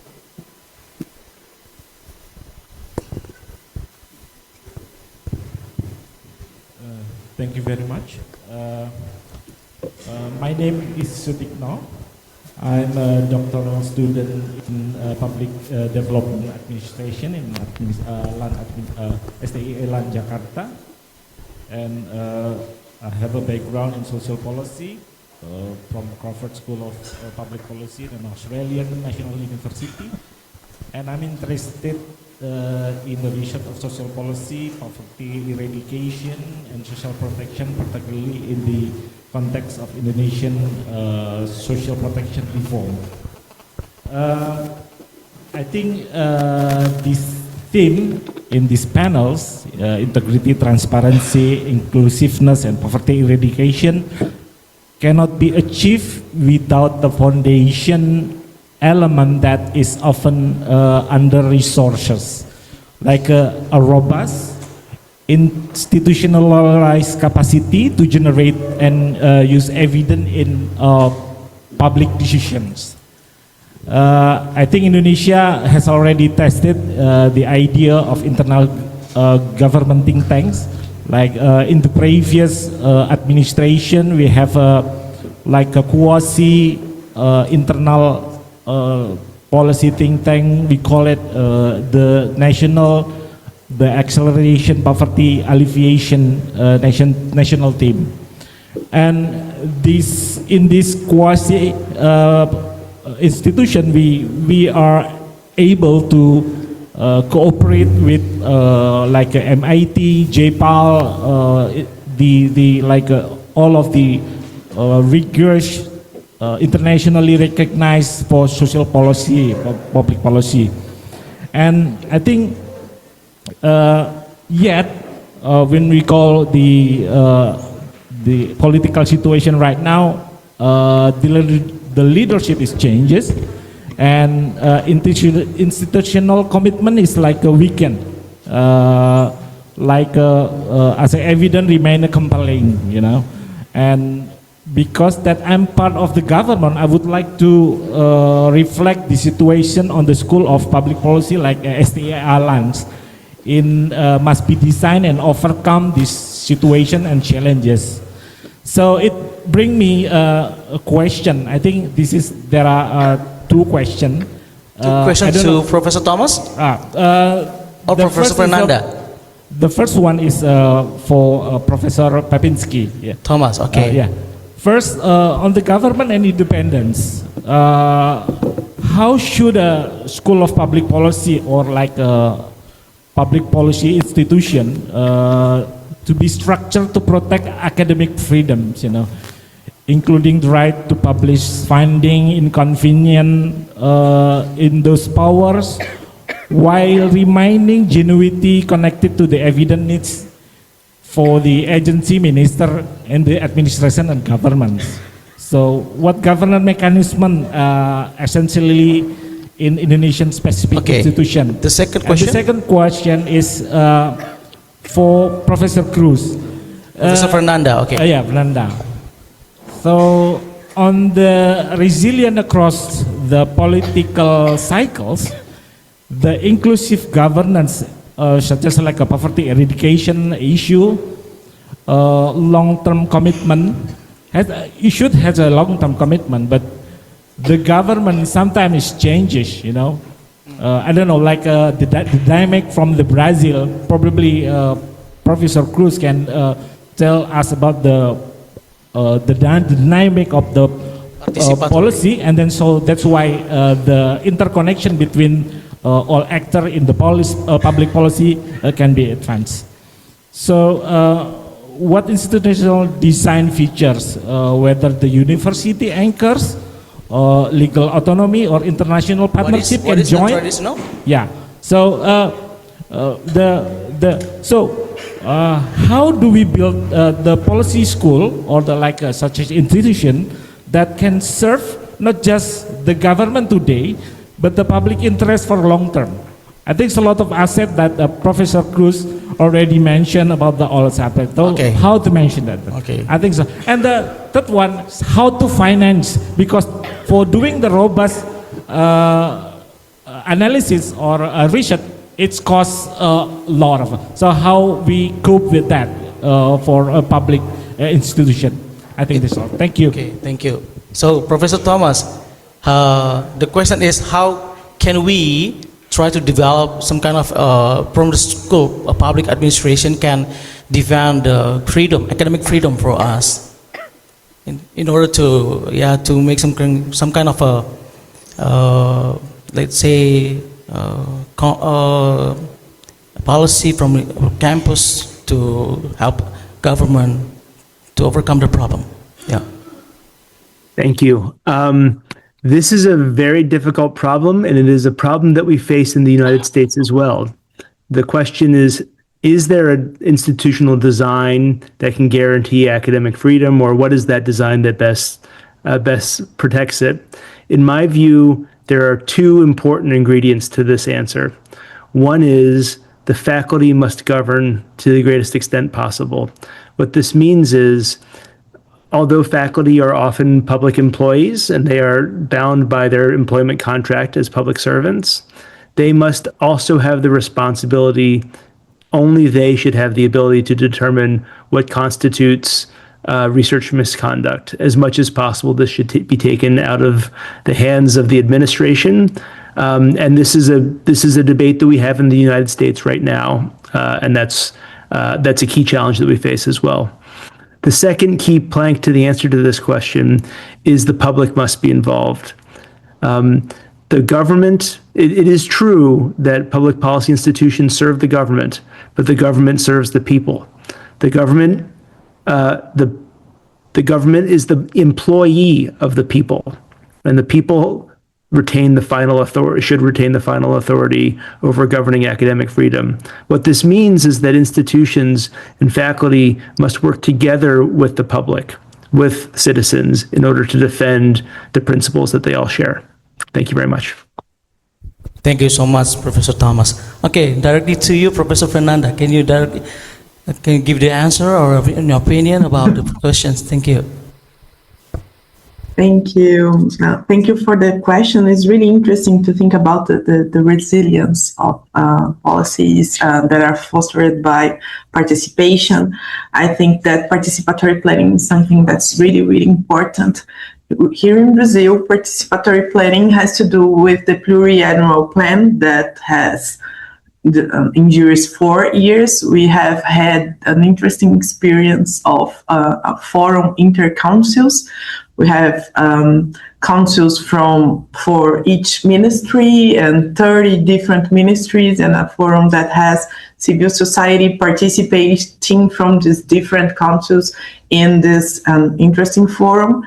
But lately, this interesting experience has been undermined for digital platforms, and it's something that I watch with some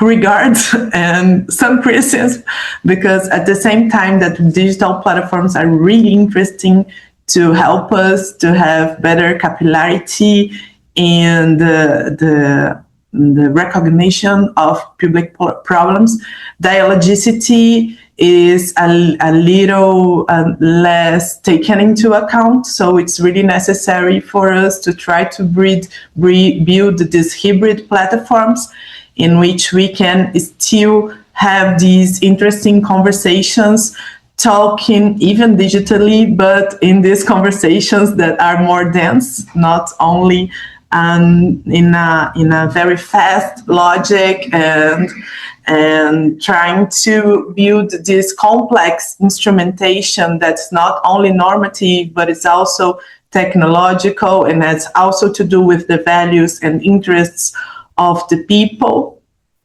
in this a little bit more complex platforms as we had 8 years ago or 10 years ago. I don't know if I can answer to the question, because it's really interesting and we should have much more time. But I think that complex instrumentation and participatory planning are things that we should look at to build this important dialogicity. And I would also like to say that this robustness is less expensive than trying to build a response, trying to have response without knowing actually which are the problems. So it's something that always we face when we are studying and helping to build these participatory platforms. And it's difficult, it's hard, it's expensive, people have to travel. Yes, but at the same time, we can be a little bit more responsive in the States to the complexity of social issues. So it's something that we still have to build together this way more generous to think about how can we embrace complexity and democracy to achieve a more just future. Thank you so much. Thank you so much, Professor Thomas and Professor Fernanda.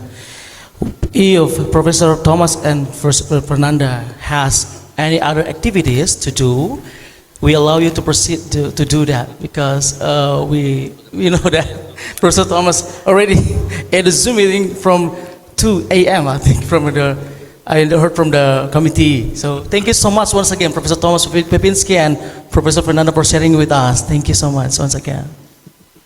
Thank you very much. Bye-bye. Okay, because of the time constraint, we proceed to the third speaker. Our third speaker is Professor Lucy Taxa from Deakin University, Australia. Professor Lucy holds a PhD from the University of New South Wales. She currently serves as a research professor at Deakin University Business School, Australia, and is the Deputy Director of the Deakin Center for Refugee Employment Advocacy Training and Education. With decades of profound research in industrial relations, today she will challenge us with her presentation reflecting on the past and present of diversity, equity, and inclusion. Let us listen and pay attention to the recording of Professor Lucy's presentation related to the topic discussed in this conference. Today, I will be sharing knowledge about efforts to support diversity in Australia and elsewhere, the influences from elsewhere, because I believe we need to understand the past and in order to avoid pitfalls and to support the best initiatives for the present and the future. If you can change the slide, please. Next slide. So my aim today is to reflect on the origins and development of diversity, equity and inclusion, and I'll refer to that as DEI in Australia and elsewhere, but over time, and to identify current issues or problems in relation to the pursuit of social justice via DEI. And so my approach is really to contextualise both conceptual underpinnings of DEI and also the development of regulatory and managerial approaches. And then I'm going to close off with some recent developments and criticisms of the area so that we can hopefully move forward in a positive way. Next slide, please. So I think it's very important to start any conversation on DEI with its social justice underpinnings, because this is the principle that provided the original impetus for all the forerunners of DEI, whether it was equal employment opportunities, what we refer to as EO, and affirmative action, diversity management, and even diversity DEI itself. Now, I draw on the work of a woman, a professor, Nancy Fraser, a political philosopher, who outlined two types of approaches to social justice: those that seek egalitarian redistribution of resources, referred to as redistributional justice, and those that seek to recognise distinctive identities such as ethnic, gender, racial, sexual, etc. And this is referred to as representational justice, and this will be framing how I approach the subject. Next slide, please.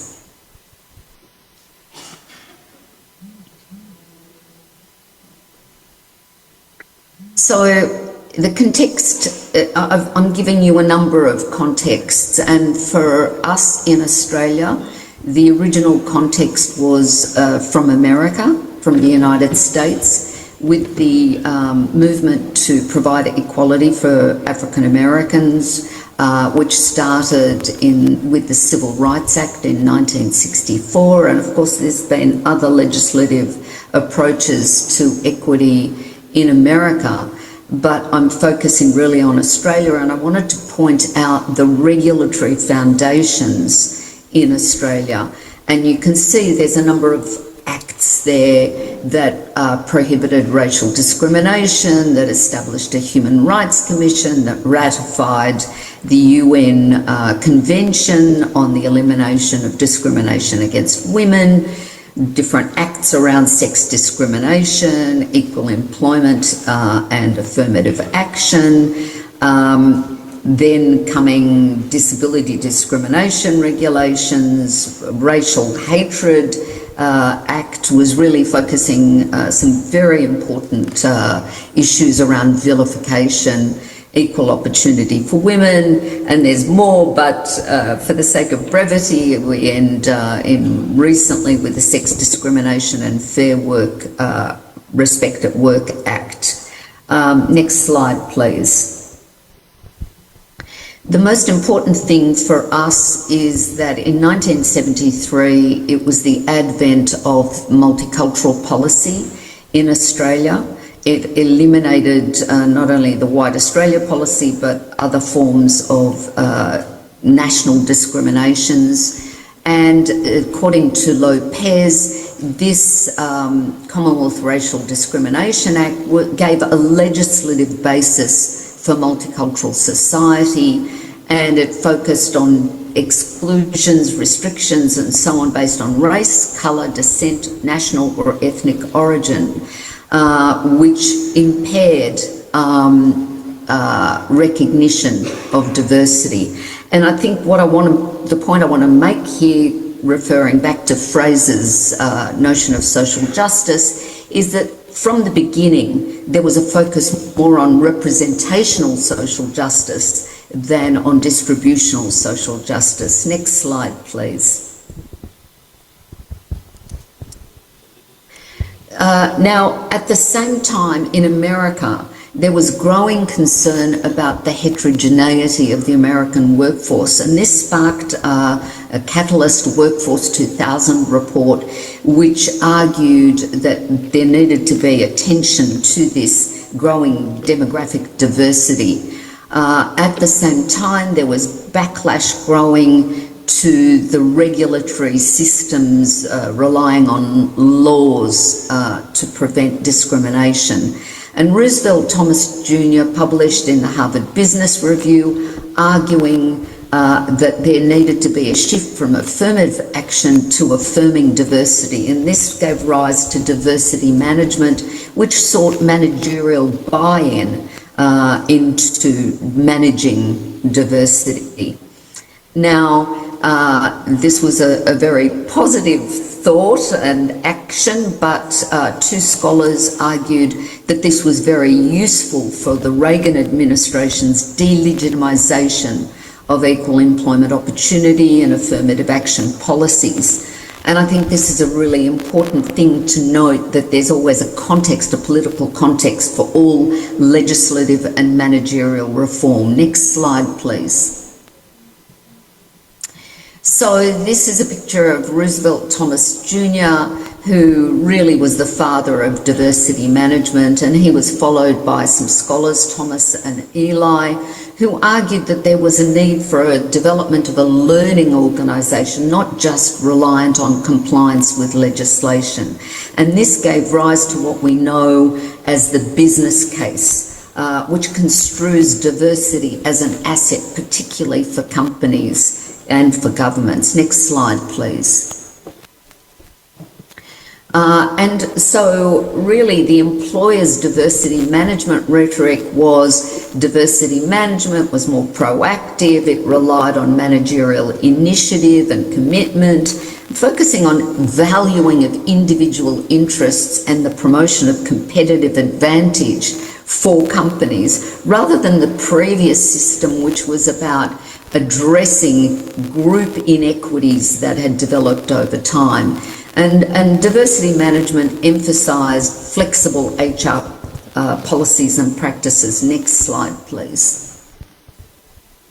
So the rhetoric around diversity management in the business case was really also used for marketing and branding of corporations. It would help to attract and retain the best staff and increase the pool of knowledge, improve decision making, and so on and so forth. But one of the key things was about reducing the legal costs of discrimination cases in the American system, and also enhancing relations with suppliers and customers, not just focusing on the diverse workforce. Thank you. Next slide.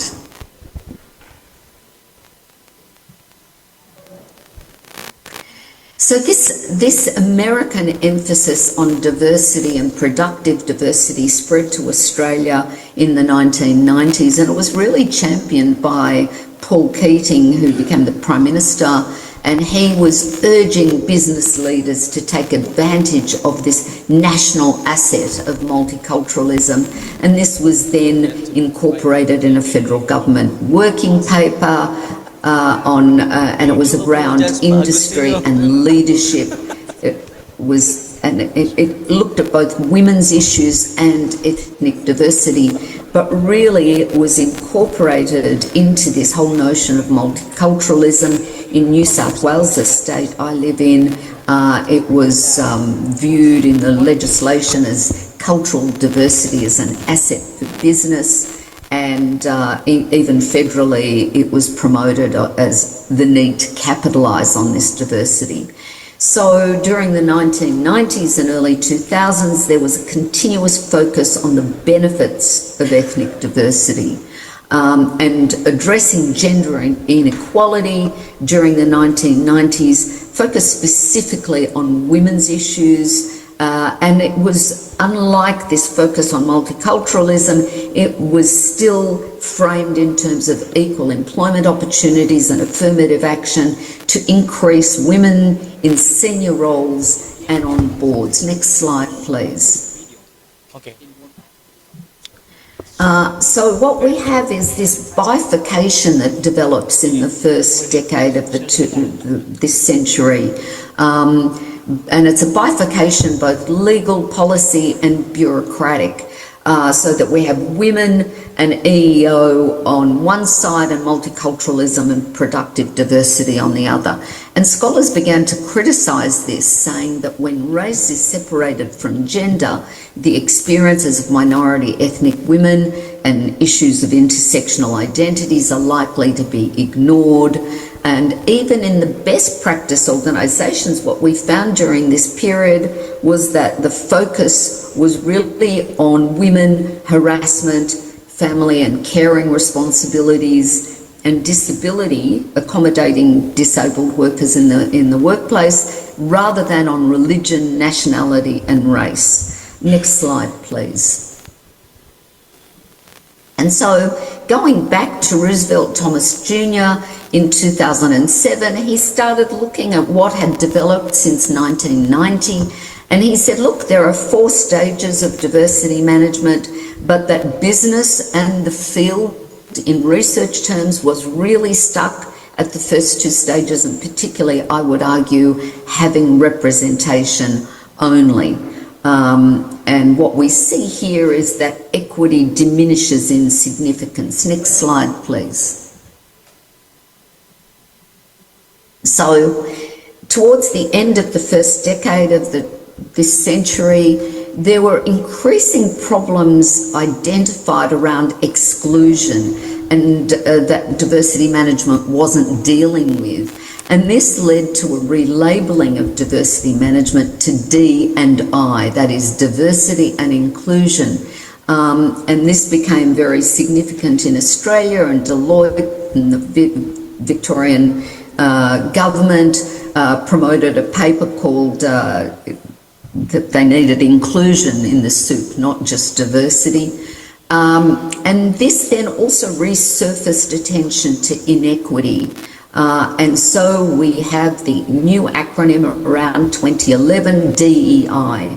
And I just draw your attention to the fact that diversity itself as a term relates to demographic diversity, groups of different cultural significance.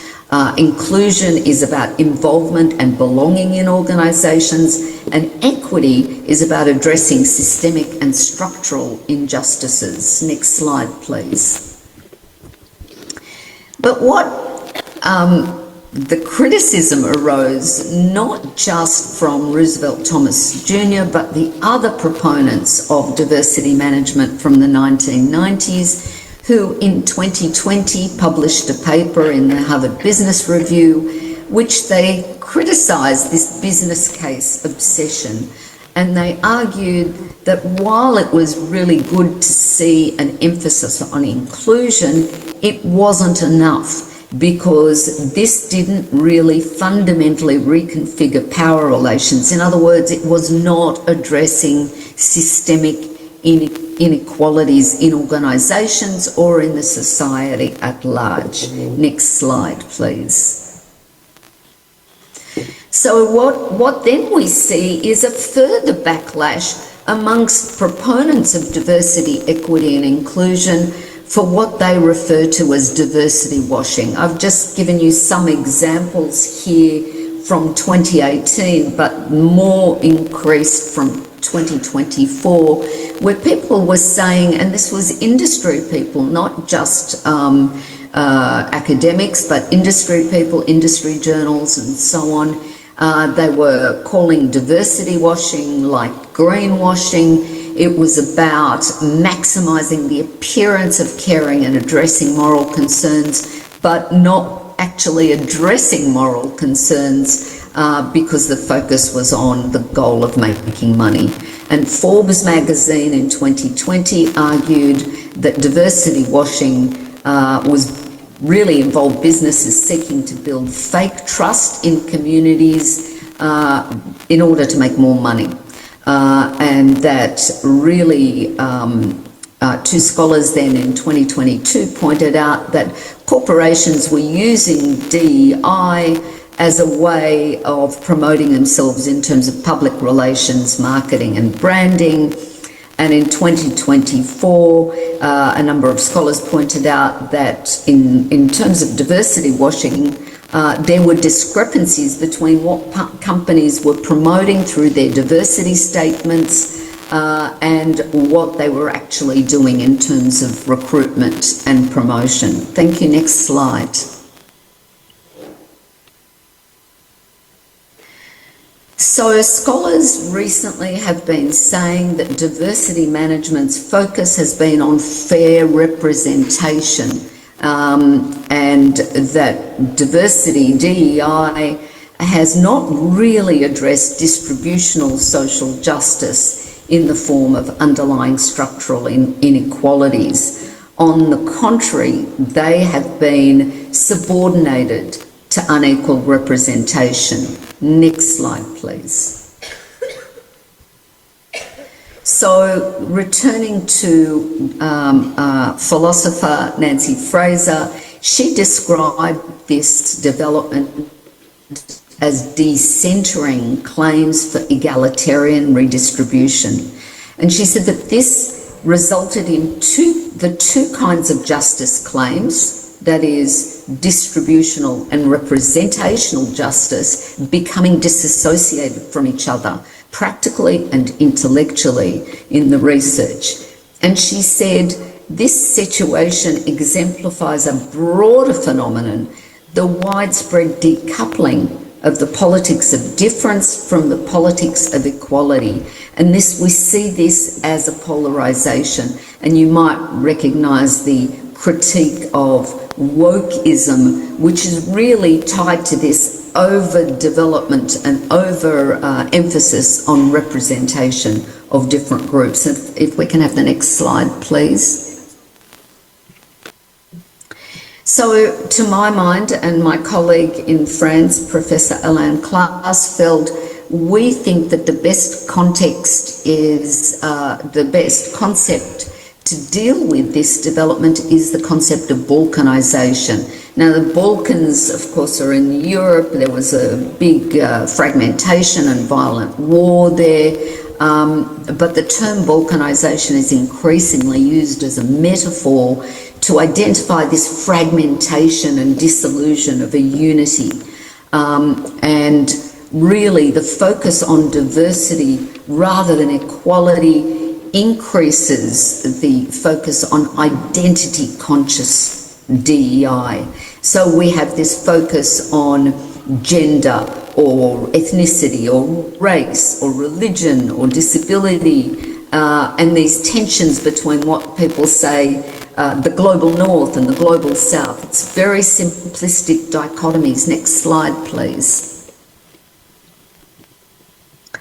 So we see examples of this balkanisation when feminists are criticised for silencing ethnic, cultural or religious diversity, or we see LGBTQI scholars criticise feminists and others for their heteronormativity and neglect of other forms of sexual orientation, or we see religious diversity work criticised for being promoting religious activism, or we see LGBTQI scholars being criticised for detracting from attention on women's issues. So there's this fighting amongst different representational groups for representation. Next slide, please. So in conclusion, Fraser's basically argued, and I fundamentally agree, that what we need is to have both distribution and recognition approaches to social justice. We need a more integrative, holistic approach that can help to overcome this DEI balkanisation, particularly at a time when there's been a global backlash to DEI that's been reverberating from the United States. Next slide, please. And we see this even in Australia, although much softer than in the United States, because we have this multicultural society with a very strong regulatory framing. So while the media, following on from America, take on this notion of backlash to DEI, in effect, many organisations in Australia and peak bodies, professional bodies, are still supporting DEI, and we see this in the federal government's Fair Work Ombudsperson publishes a diversity and inclusion strategy, but this strategy, even though it monitors what is happening in Australia, all of the DEI policies are voluntary. And so it really ties back in with diversity management, and we really do need to hope that DEI initiatives will continue, but that they will link not just representation of different groups in different ways in organisations, be they women or religious groups or ethnic groups, but also looking to ensure that the resources are equitably distributed. And that's the end of my presentation. Thank you very much for listening. Thank you very much, Professor Lucy, for such an intellectually stimulating critique. Your distinction between redistributional justice and representational justice, and your sharp warning against diversity washing remind us that true inclusion requires a fundamental reconfiguration of power relations, not just representation. Thank you also for the online and offline participants for being patient. We have two speakers, and we have staying with the Deakin University. Our fourth speaker will take this framework and zoom in on specific practical interventions. Dr. Fanny Wu is a senior lecturer and the founding director of the Leadership Futures Hub at Deakin Business School, Australia, earning her PhD in management from the Hong Kong Polytechnic University. Dr. Fanny Wu's extensive research focuses on how minority populations overcome resource constraints and stereotype biases. Today she will provide an intersectional and non-binary lens to understanding inequality. Please welcome Dr. Fanny Wu to present the material presentation for 20 minutes. Thank you so much, Budi. Because I'm short and I can't see the screen there, so allow me to stand here so you can see me better. I have a really long list to thank everyone here. Thank you all for taking time to come, invest your time to all meet here. And thank you for having me. I would like to extend my appreciation also to the chair of the organizations, all the partnering institutions who support this event, Politics and NIA campuses for renting this really beautiful campus. And special thanks to Budi and Nayu for really taking care of me and all the guests here. I thought that it might be helpful for me to introduce myself a little bit because I look forward to meeting all of you in the later parallel sessions. Budi done a really good job in introducing me, thank you. I won't repeat the information he already told you about, but maybe a little bit of helpful experience sharing is that I have worked with diverse organizations. You can see some of their logo presented here. Some of them are social enterprises, others are organizations in the public and private sector, as well as university across different countries. More recently, I've also had, next slide please.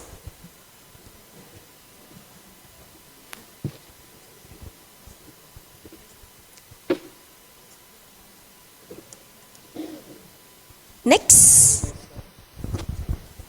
Okay. I have an opportunity to review for different journals across disciplines from my experiences in working with companies and reviewing for academic journals. I have observed a very exciting trend.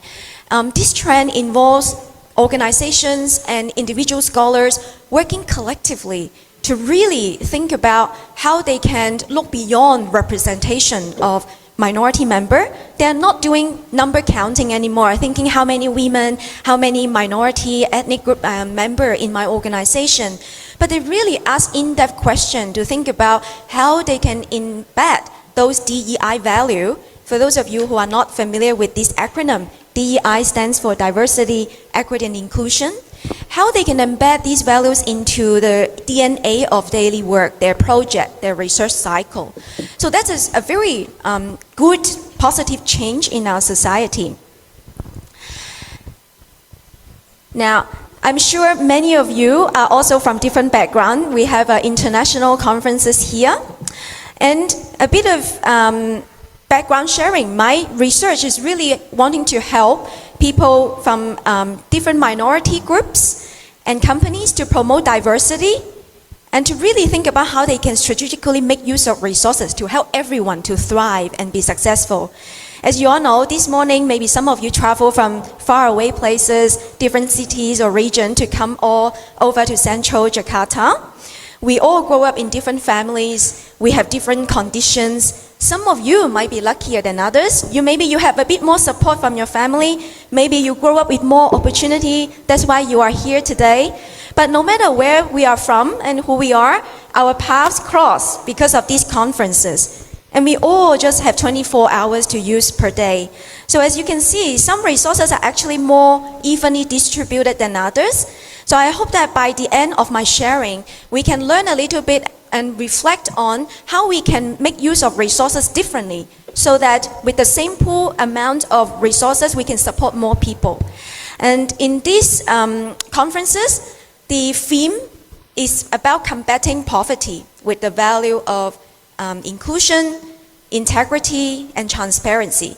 So I have selected 3 themes to share with you all. The first one, they are all about the challenges and opportunities to think about the issue of inequality.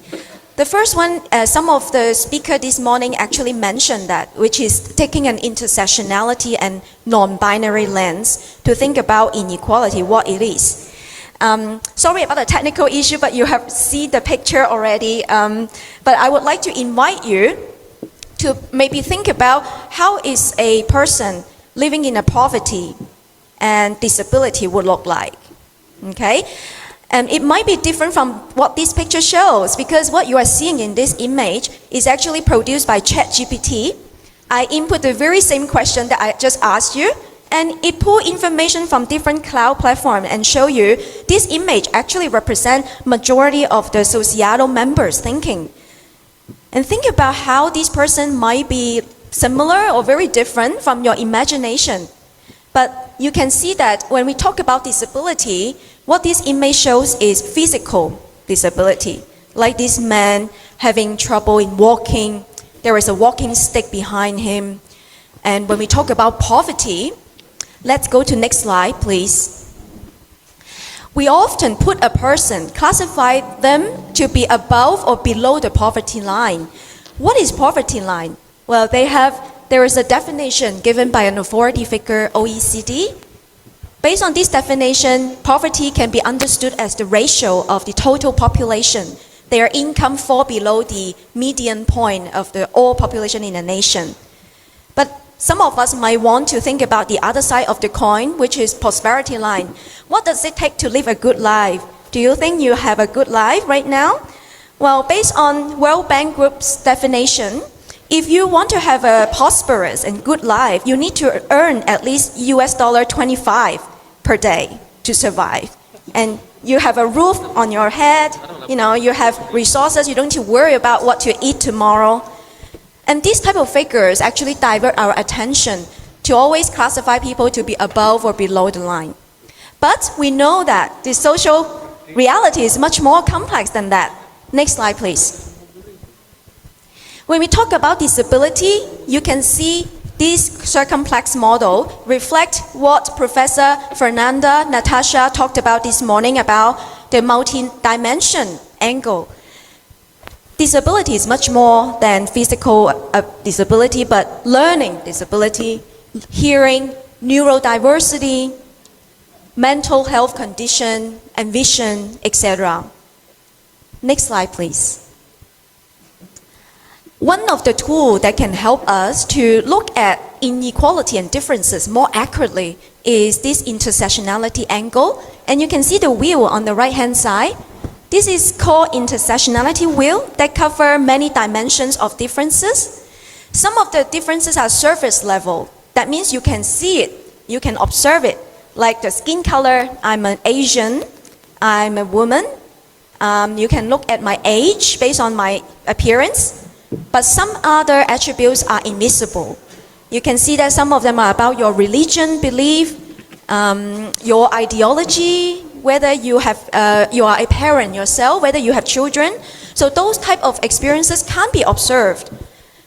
If you apply this wheel to look at three people's life journey here, we can see a better picture. The first person you can see on the line is called Bill. Bill is the name of a man, right?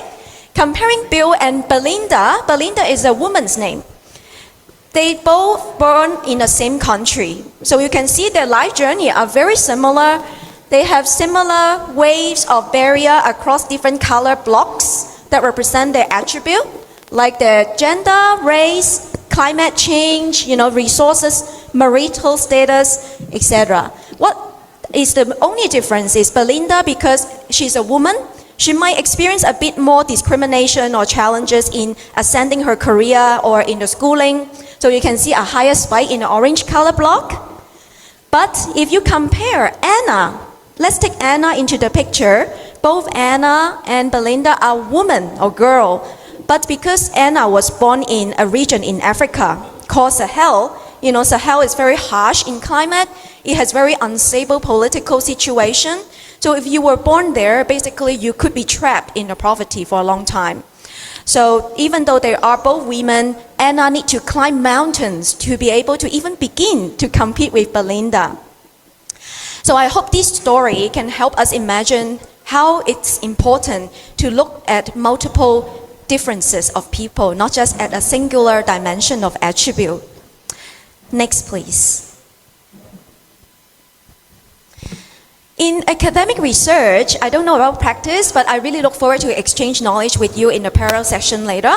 But in academic research, we talk less about classifying people to be above or below the poverty line. We talk about risk factor. And some of the common risk factors that put people in poverty include being a single parent, especially single mother, being a very young person, leading a household, falling into unemployment, or having low education level. So that means every single of us could have been vulnerable to the risk of poverty at some point of our life. But the good news is that all these factors can be changed. They can be intervened with proper policy design and organizational practices. Next, please. Next, please. Yep. Thank you. The second theme that I would like to highlight and share is called taking a multi-level and multi-stakeholder approach to look at policy design and thinking about organizational practice. Maybe some of you have looked at this framework before, but this multi-level framework is very useful. It talks about the importance of involving more stakeholders, including individual, family at the household level, groups such as different ethnicity groups, institutions, and at the broadest level is the financial market. But maybe not many people think about is we are not just thinking about the implication, the effect of one policy on these different levels, but how can we actively empower and invite all these stakeholders to participate in the process of policy review, policy design, and implementation. Let's look at an example for some reflection. Next slide, please. This is an inclusion project. It's supported by Australian government. This project is widely implemented across eastern Indonesia. What they do is try to promote sustainability in the economy. And they adopt theory of change to find those pull and push factor that can help farmers and villagers to thrive. What they did is, for individual member, they try to provide farmers and their family members, especially women and people with disability, with climate smart technology, knowledge about what our sustainable business model look like. What's more is that they also invite financial institutions like bank to teach them how you can adopt a more gender inclusive approach when it comes to providing services. Like, are you willing to lend money to women? Are you willing to lend money to people with low education level? Looking at this project, what the committee did really well is to assess impact from different dimensions. They look at how many jobs were created, how many partnerships were formed, amount of investment made, how many households gain access to financial credit, and the extent to which the gender inclusive participation was manifest at the end of the project. So, I hope this project can give us some reflection on how we can improve our work better by taking this multi-level and multi-stakeholder framework into our work's DNA. Next, please. The final theme is about inclusion. We all heard of inclusion a lot nowadays, isn't it? But maybe some of us have different understanding and interpretation about it. You can see what scientists and academic scholars usually would understand that. They define inclusion as people being treated as an insider, but they are still allowed or sometimes even encouraged to keep their uniqueness when they are with the majority group. Because of this definition, we talked about insider, outsider. Again, our attention may shift to thinking about, how we can pull those colorful bubbles outside the big circle into the majority circle. Next slide, please. But inclusion and exclusion are not the only two bipolar concepts. In between them, there are also people in these green boxes called differentiation. Who are they? They are people who are not insider, but they very much want to stay their own uniqueness, and they hope that they can enjoy the same resources and equal opportunities given by their organization and society. And the final group is people in a yellow box called assimilation. These are the people who are still outsider, but they prefer conforming to the majority's culture. They are willing to change themselves because they want to fit in, they want to have a sense of belonging. And as a policymaker, as a leader yourself, or even just as a layman in this society, it is our job to think about how we can help every people across all these four quadrants to develop skill set, to have resources, to become who they are and jump back in and outside of this circle. So I think this is the essence of inclusion that we need to think about, not just one perspective, thinking how to pull people within. One very helpful vehicle, it's shown on the next slide, please. One very helpful vehicle is called resource accessibility. Well, this morning, Professor Mohammed Taufik talked about information resource accessibility. And this is exactly what Indonesian government is doing really well. You can see the statistics shown by OECD 2022 here. The blue bars represent Indonesia. They are actually in almost leading position in all dimensions compared to Southeast Asian countries in terms of digital government policy and data resharing. What the government did is, instead of keeping all the centralized information to themselves, they open it up to share across agency so that companies, other public institutions can use them to diagnose their problem, to implement policy better. So I hope this could be some inspiration for us to think about, rather than pulling people in the majority circle. Perhaps it's more effective and time efficient to make sure the resources are accessible to more others so that they can make use of the value of it. Next, please. Thank you so much for your attention. Like other moderator and speaker, I would like to end my presentation with a pantome. Pantome, I know that it is a very traditional and valued custom in Malay and Indonesian culture, and I really love this practice. So no matter where you are and who you are today, please feel free to join me to read it together. Kabau Malaya di tangga laut. Cakep. Membawa rempah dari Maluku. Cakep. Imuan datang dari Jua. Cakep. Bersatu demi ilmu dan waktu. Terima kasih atas perhatian ini. Semoga pertemuan ini penuh berkah. Terima kasih. Thank you for your attention. Thank you so much, Dr. Fanny Wu, for that brilliant presentation and for honoring us with that beautiful closing pantun. You have powerfully reframed poverty not as a binary reality, but as an accumulation of compounding risks. Your insights into the inclusion project, giving a push and pull strategy through multi-stakeholder partnerships over an actionable blueprint. To bridge these insights with the lived reality of practitioners across Southeast Asia, we now turn to our final speaker.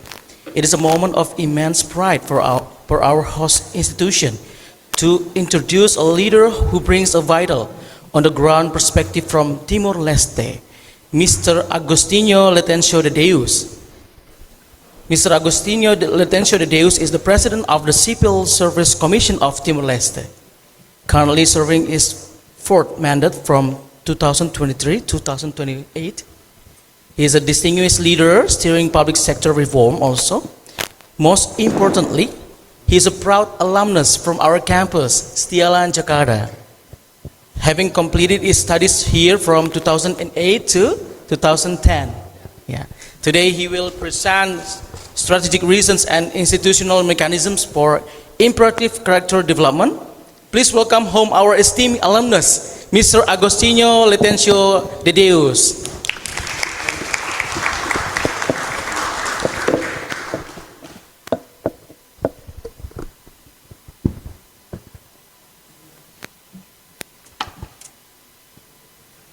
Thank you, moderator.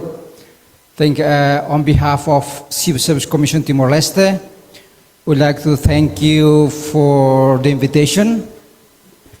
And I'm standing here not only for the presenting what we have done, but mostly about how the STLang give us the chance, give the alumni to share what they have done, share what the challenge that we face, and share what we have learned here and implemented. So on behalf of alumni of Timor-Leste, again, we'd like to thank you for the invitation, and we hope that the sharing experience that we like to share here will get another feedback from the professor, from the other speakers, and also from you all. So here's my name. I'm alumni of 2008 to 2010, and management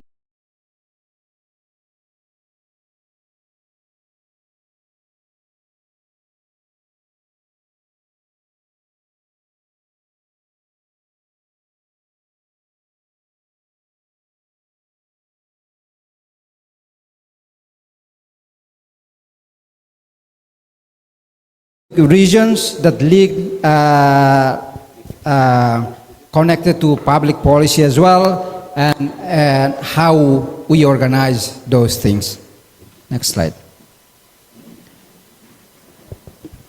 Next slide. Well, it's just a bit introduction. This is the Timor-Leste. We are semi-presidential, multi-party democratic society. We restored independence in 2002, and we have 2 years transitional administration from UN from 1999 to 2002. And before that, before 99, we are part of Indonesia as 27 provinces. So we still have historically connected. And looking back to Civil Service Commission, we are starting in 2004, approved the Civil Service Statute, and Civil Service Commission of Timor-Leste established in 2009. So our population only have 1.3, and 49% is female, 51 is male. Most of the population, 67% live in total population live in rural area. Next slide, please. Yeah, we just closed, and we are there between Indonesia and Australia. We share border with Kupang entity. And we just recently become the 11th member of ASEAN. Next. Well, I just want to share to you the journey of public administration of Timor-Leste, the challenges that we face, and how we move forward. Next. Yeah. Video, please. No. No. Just before it. Okay. Before it. I think. Let me finish first. Okay. Sorry.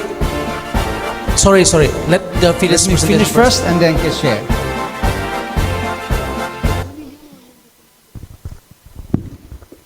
The video just after the total presentation. Okay. Yeah, this is some journey of our public administration reform. So the reform starts from the first 2002, where we established the public administration system. We decided the number of civil servants because of we have at the time we have 1.2 population. So the ratio is around 12,000. Another reform in the first constitutional government, where we established the Civil Service Act. But at that time, the first challenge is once we move, there already be 12,000 civil servants. That's another challenge. The second is in the fourth constitutional government, we established the Civil Service Commission. But again, another challenge that we are facing, instead of we have 12,000 civil servants, but also we have 13,000 temporary contract. And another challenge, I only give you some challenge instead of all challenge that we are facing. The same thing in this, but in the fourth government, another reform that we are doing is allowing civil servants to go for their study. That is, I come here for master degree study. So that's another achievement that we did in 2000 in the fourth government. The same reform we did in the sixth government, where we reformed the leadership and management, and another reform. Now here we are here in the ninth government constitutional. In the non-government constitutional, we focus more on human resource management reform that I will share to you today in this room. Next slide. But again, as a country, And like what the other speakers just shared, we face the same challenges as another country face. First, when we talk about public administration, the first challenge that you will face is political will. Whether your policy making, whether your program is supported by politics or not. So that's the first challenge that we will face. Second is patronage system. Timor-Leste is just a new, just restored independence. We can say that it's just a new country. The system, the establishment can have a problem because of the patronage system. The third is workforce management. How, in the other side, you want to reform the system, but in the other side, you see that the number of civil servants growing up, the contract person is growing up. So how you can make the balance? That's another challenge. And also, another challenge in the reform itself is the resistance to change. Once the civil servants think that we are now okay, we are now good, how we are going to change. So every changes can be a problem once there is people to resistance to the change itself. So those are the challenges that the world is face, and I think that many countries face as well. Next slide. So the nine government set up the vision of the reform. First vision, we want to build the meritocracy system of Timor-Leste. If you look at the journey that we passed through, it should be back to meritocracy system. The second is to consolidate public administration of Timor-Leste. I will share more about this. Third is how you build the dimension of the character and professionalism of the civil servant itself. The third, how you prepare, the fourth, how you prepare the future leader to lead in public administration. And the last, Timor-Leste, just recently joined ASEAN. We also be part of another international organization, how we prepare ourselves. But another thing as well, we are living in an AI globalization, how you fit yourself into the new platform. So those are the vision that we set up before we have a new reform. So this picture just to show you that any reform, you have to start from discussion, group discussion, small discussion, where we want to go and how you want to go. What is the challenge that you might face, how you deal with the others, how you deal with the resistance, how you deal with political issue, etc. So that's the starting point, how we discuss our reform. The second, next please. And we also do some diagnostic. So we go to line ministry to ask people what is the problem, what you are facing, and what you want to build your institution. So we do some diagnostic research. But from that diagnostic and the discussion that we did, we found out many challenges. And today I just present you 2 or 3 challenges that are out of another challenge. First is, if you, from the beginning of my presentation, it need only 12,000 civil servants. But if you look at this, after 24 years, the civil servant increased 70,000. Yeah. And if you look at the policy, legal framework, sometimes during the process, and now we face that, okay. So this is the point that after long discussion, after long consultation, after a long approach, we've defined the 18 components of reform that some of them we already achieve, while the others still in the process. So this 18 component of reform, because we think that once you talk about reform, it should be a holistic reform. You cannot only talk about capacity building while let the others not included in that. So we call it holistic reform, and it will be between 18 components of reform. Next, please. So just to show you that this is out of this 18 reform, we have achieved last year 5 policy decisions. First is the plan that we did is approved by the Prime Minister and also our Minister.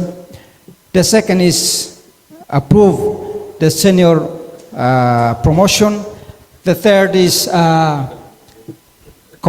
before that we don't have compulsory retirement. So any retirement is depend on anyone want to ask, volunteer. But recently, last year, just decided that retirement should be compulsory. So we have 68 age. Once you reach 65, you should be retired.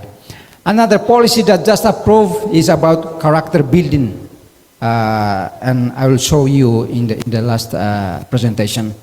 Another things, it's a big issue, but we talk about rationalization of the salary. That's the big policy that we just made regarding the salary between the permanent civil servant and the contractor. Next, please. This is another policy that it will be part of 2025-2026 policy that now is in the process. First,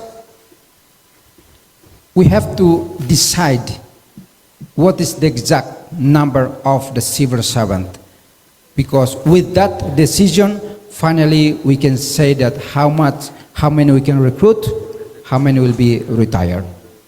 Second, if we have to reformulate the career that is now existing, and then we have to look back for the remuneration, because as a civil servant, remuneration is part of the right of the civil service that has to get it. Well, that's one system, how you interlink between payroll, the finance, and the line ministries about the payment, and we talk about the new policy of capacity building. So soon it will have a huge discussion regarding the all 5 points of reform that we part of our priority for 2025 to 2026. And this we call carrera única. Carrera única is unique career. We call it unified career system. Instead of you have many systems, we just to unify into one. And we call it carrera única da Administración Pública de Timor-Leste. But the most things is, with that new career, we try to make civil servant more merit, instead of influenced by politicization or influenced by, we call it familiarism and etc. Next, please. So any reform, you have to think about the consolidation of public administration itself. Back on Timor-Leste history, we have influence of Portuguese administration, and we be part of Indonesia for 24 years. But also at the same time, we have a call about during the resistance period, we also have public administration itself. We have some policy, while at that time the policy is created for the resistance, but once you become the independence, the policy should be created as a country. The policy should be created to support in the development of the country. So that's how you have to consolidate from the past, present, and the future. So today we think that public administration is not only survival instinct, but it should be neutral, transparent, citizen-oriented to civil service ethic. So in the heart of evaluation, we think that all the process of the reform, character development training for civil servant emerge not merely as a pedagogical tool, but a strategic imperative for national security, social cohesion, and regional integration. So out of all this reform, we think that character should be the most important to develop in the public administration itself. So here, this picture, I just want to recognize that during the consolidation of the public administration, during the reform, STLAN and LAN also be one of the main counterpart to support. If you look at that picture, I think that's Professor Basuki, our Prime Minister, Mr. Sanana Guzman, and I think someone know Ibu Menik, yeah, and also Patavik.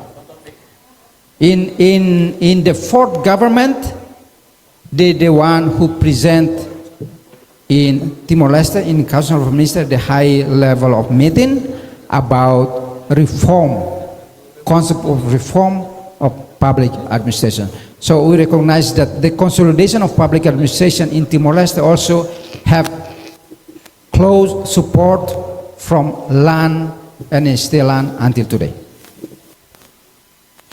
And here, in the beginning of our mandate, the Prime Minister oriented us that any reform, it should be focused on dimension of the character of the civil servant. Well, here is, I want to show you one of the, what does it mean by character building that we just shared to you. So here in the 9th constitutional government define character development under one government resolution. So it says that character building should be compulsory for all civil servants. So, and it is integrated the performance evaluation system, directly influence promotion, and also career promotion. So that's the policy that just decided recently, and it's applied. So the signal of a new phase. So for us, with that decision, it will be the signal of a human resource reform, while technical competence is extremely linked to ethical integrity dimension.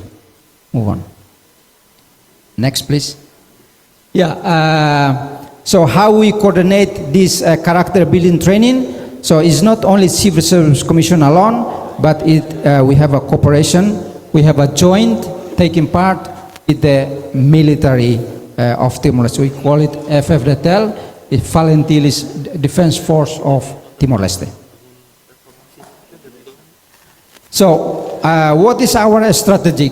First, why we need that kind of training, character building. First, transition from resistance model to service model.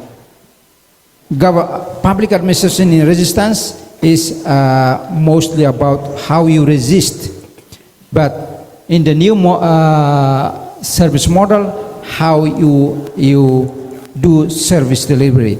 So we need to reformat the official perception about the power from resistance to civil service modern. Second is with this we need is part of how you preventing corruption and also strengthening integrity. And the third is how you prepare yourself to be part of ASEAN. Next, please. So it's just to show you that we have some modules, some curriculum we focus on civic and theoretical training. We have civic and patriotic education. We have experimentalism and simulation. We have ethics, discipline, and normative compliance. We have leadership, transparency, and accountability modules in those training. Next, please. So what is the expectation after civil servant attend the imperative training of character development? First, we need that it will have an improvement in public service delivery. Second is we want to consolidate democracy and rule of laws, and how in international level and regional level it can be recognized as one important program in the civil service itself. So come to the end, we think that the importance of character development training in Timor-Leste public administration is the element that breeds technical reform and cultural transformation. So together, these mechanisms aim to build administration at the service of the nation, impartial and efficient and effective, capable to honoring the sacrifice of the resistance and leading the country toward a future of prosperity and dignity. For us, character training is not an end of itself, but the indispensable means to ensure the Timorese state is truly of the people and for the people. Thank you. So I just call this one. We think that, like Marcus Aurelius says, a man's character is what defines him and what carries him through life. It is character that drives your choice and helps you deal with difficulties. These Stoics believes that virtue was the end goal of anyone's conduct and one of the few things that you truly had control over this world. A man can rise or fall just due to the virtue of or fault of his character, and it is often this leave a legacy. Marcus Aurelius is one of these men who, even after almost 2,000 years, is remembered for the strength of his character and so as a role model for conduct in the time of difficulty. Just to share to you that all the civil servant character is one of the important things that should be applied of the civil servant. So I just saw next slide would be a short video. Just to show you what does it mean character building that we just recently did.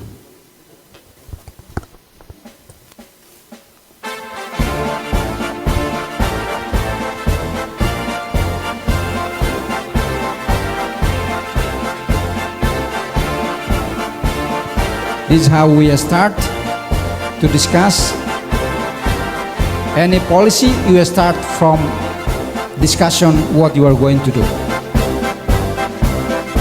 So approach is most important. Once you talk about political will, it doesn't mean that you only make a policy, but mostly about how you approach people.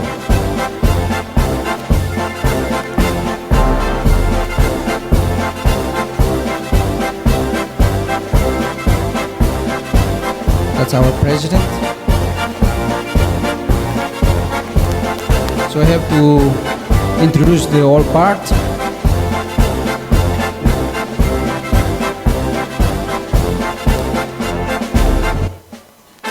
So also the military.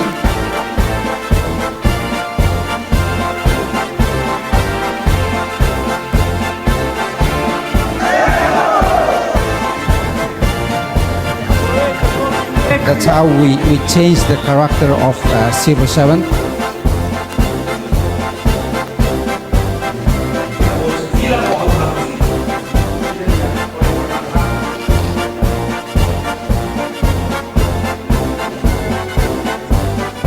All we involve military. This is the member of the parliament. They should recognize that your program is very important. This is a minister. our Minister of Education. So you have to involve the whole part.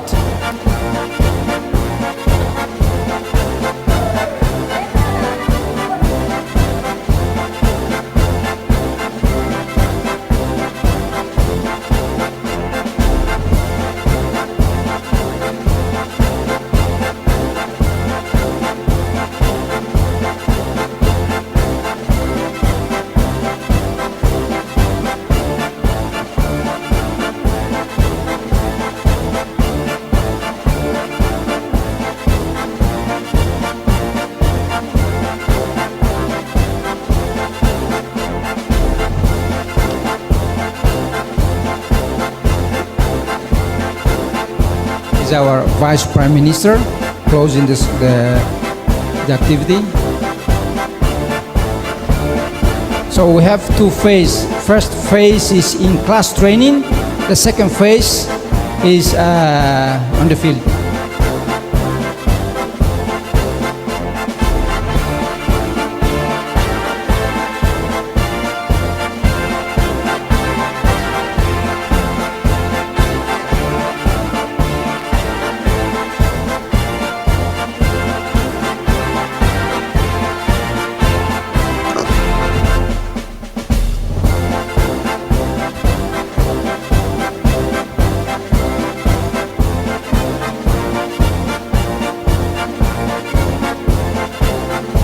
Long march in the night time.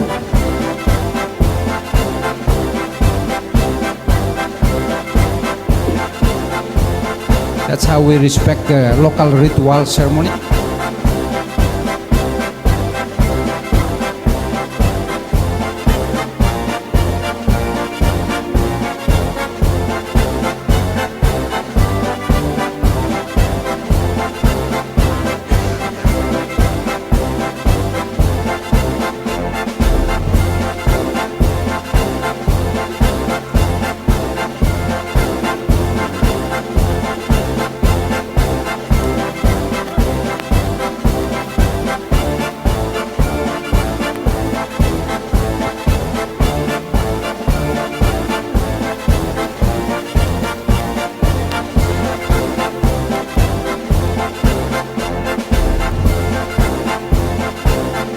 The closing ceremony.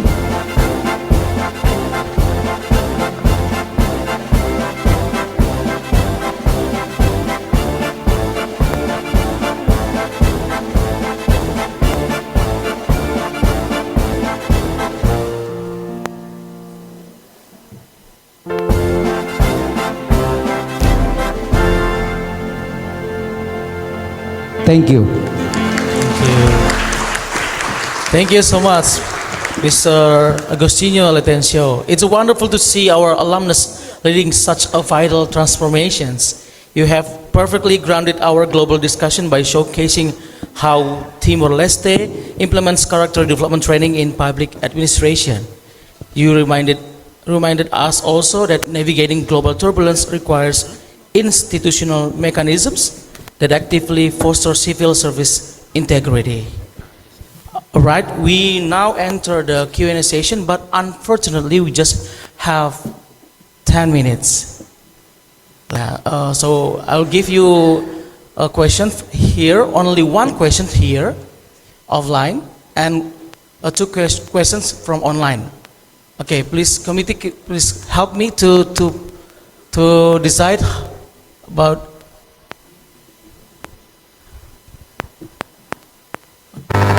Oh, here? Only one question, okay? This, okay, thank you. Thank you very Please much. say your name Okay, and institution. My name is Nabil El Fikri from Universitas Diponegoro, Semarang.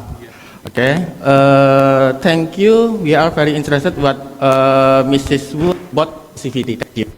And then in Indonesia, to gain what community needs, we implement musrembang. Yeah. This is what Prof. Fernanda Natasha said before. Musrembang is musyawarah perencanaan pembangunan. Or in English, we said planning deliberation.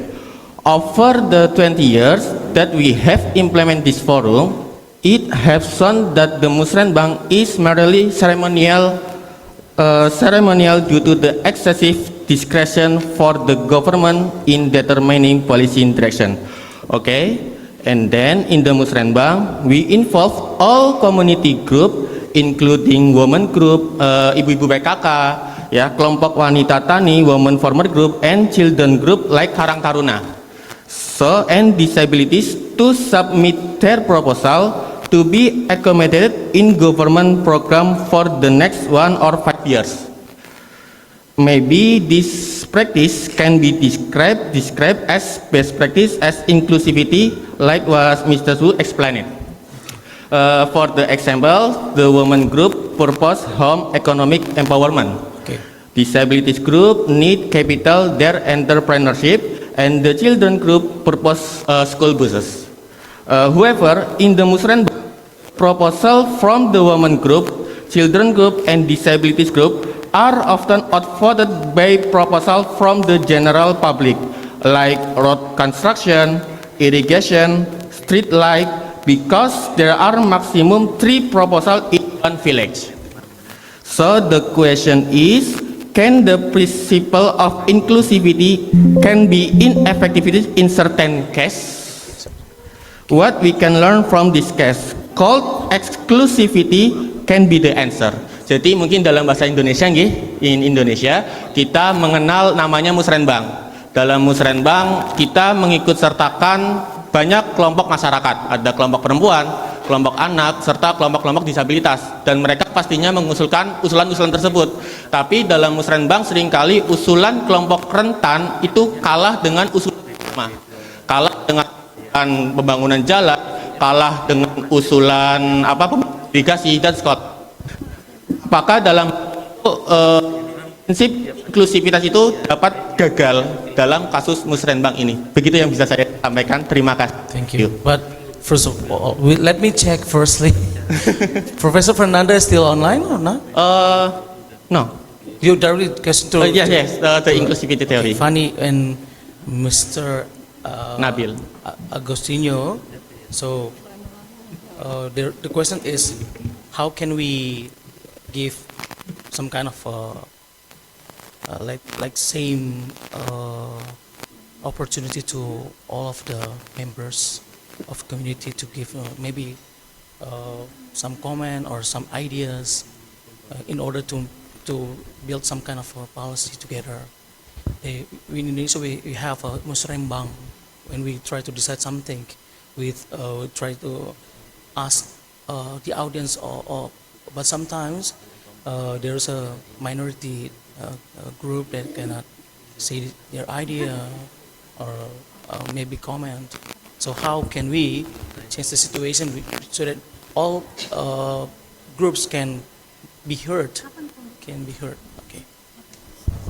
Thank you for the question.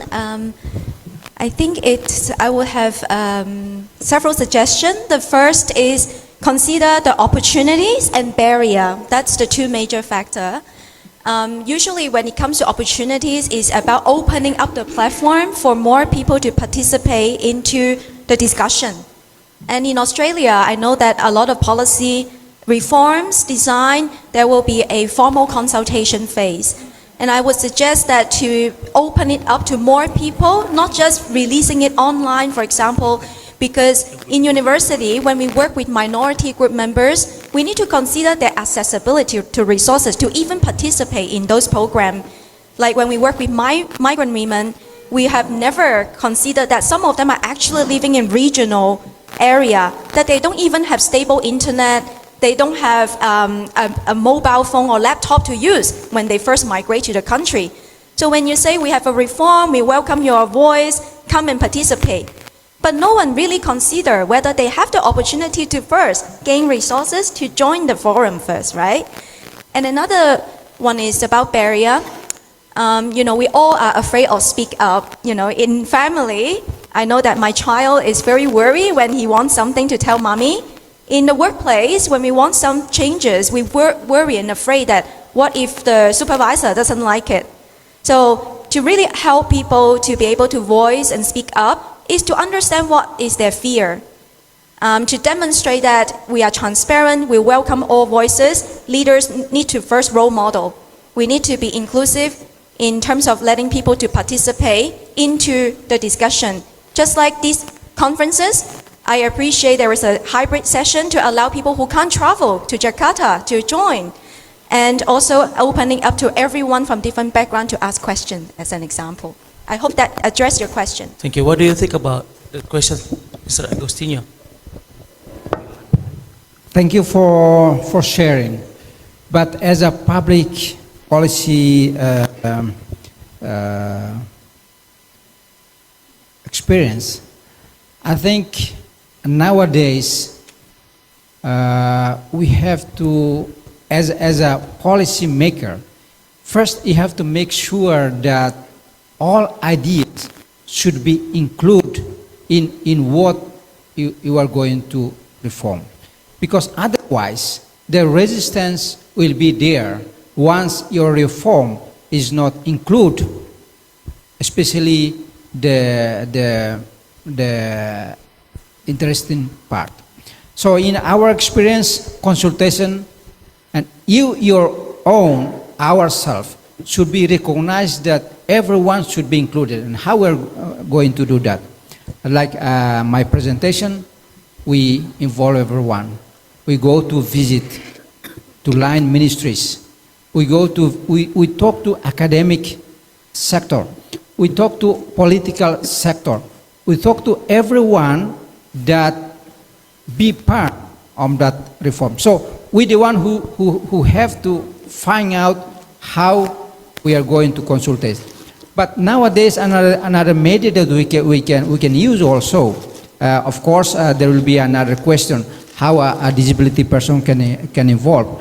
But nowadays, the comment even in the YouTube, it should be taken as a part of the communication itself. Even in the YouTube itself, some people can just communicate as it is, but some people really give their own comment. So just in a limitation way, you have to take all facilities in order to get back their ideas and voice. Another thing is also association is most important. When we talk about disability, I think association of disability is really helpful. So by involving the association in the part of consultation and communication, it will be help people to say that, well, our voices be here and our what we want is really approved.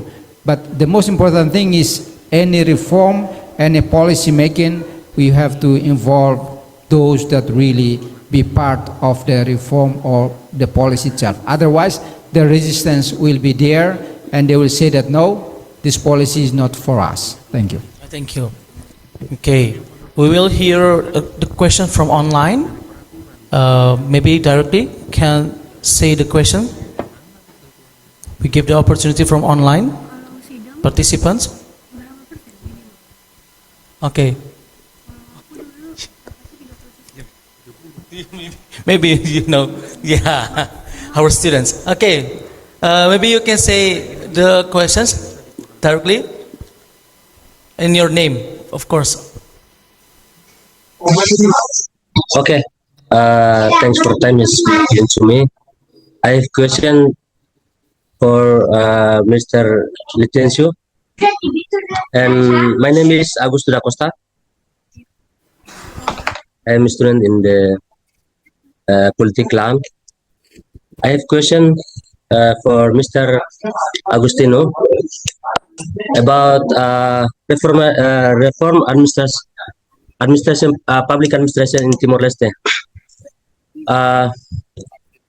We are talking about public administration reform in Timor-Leste, which is very good, but currently the government system in Timor-Leste still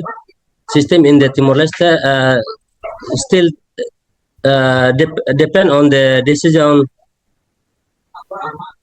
of political and political still intervene in making decision in public administration, so we can fully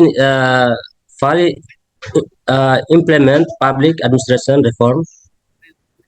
Uh, what is your strategy uh, to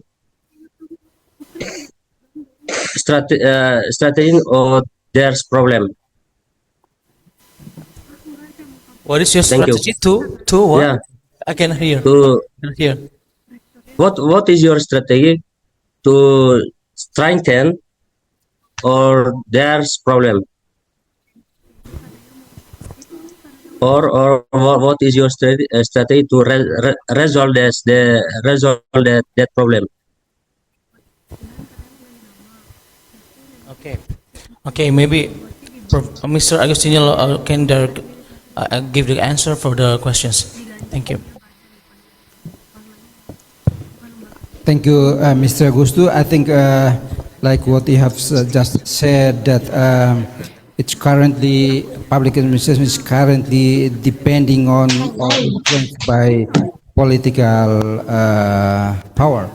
But in my presentation today, we recognize that political influence is there, but that's the Prime Minister says that how we build a system in order to guarantee that there will be balance between political needs and public administration needs.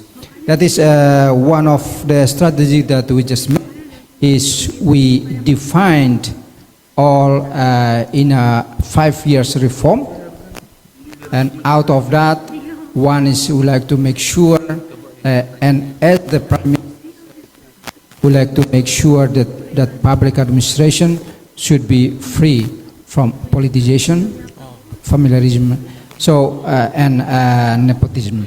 So the one of the strategy that we made is how we create a policy that really focus on merit-based system instead of political influence. I think that's the Prime Minister clear give the order for us in order to assist them. That we just present how we readjust, reformat the system that we have into one career that we call Carrera Única, the unified career system. Thank you. Okay, thank you, Mr. Agustinio. Okay, maybe one last question, short question, offline. Okay. Oh no, sorry, ladies, maybe yeah, back here. Sorry, okay. Directly say to the speakers. Yeah. Okay. Yes. My name is Ayu from University of Sultan Ageng Tirtayasa. Sultan Ageng Tirtayasa. The question is from both of you, the distinguished speakers. Would you You can like hear to clearly. Can you speak up? The film.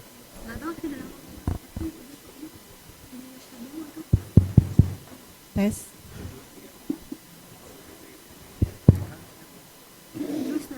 Dekat ya. My name is Ayu from Untirta, University of Sultan Ageng Tirtayasa at Banten.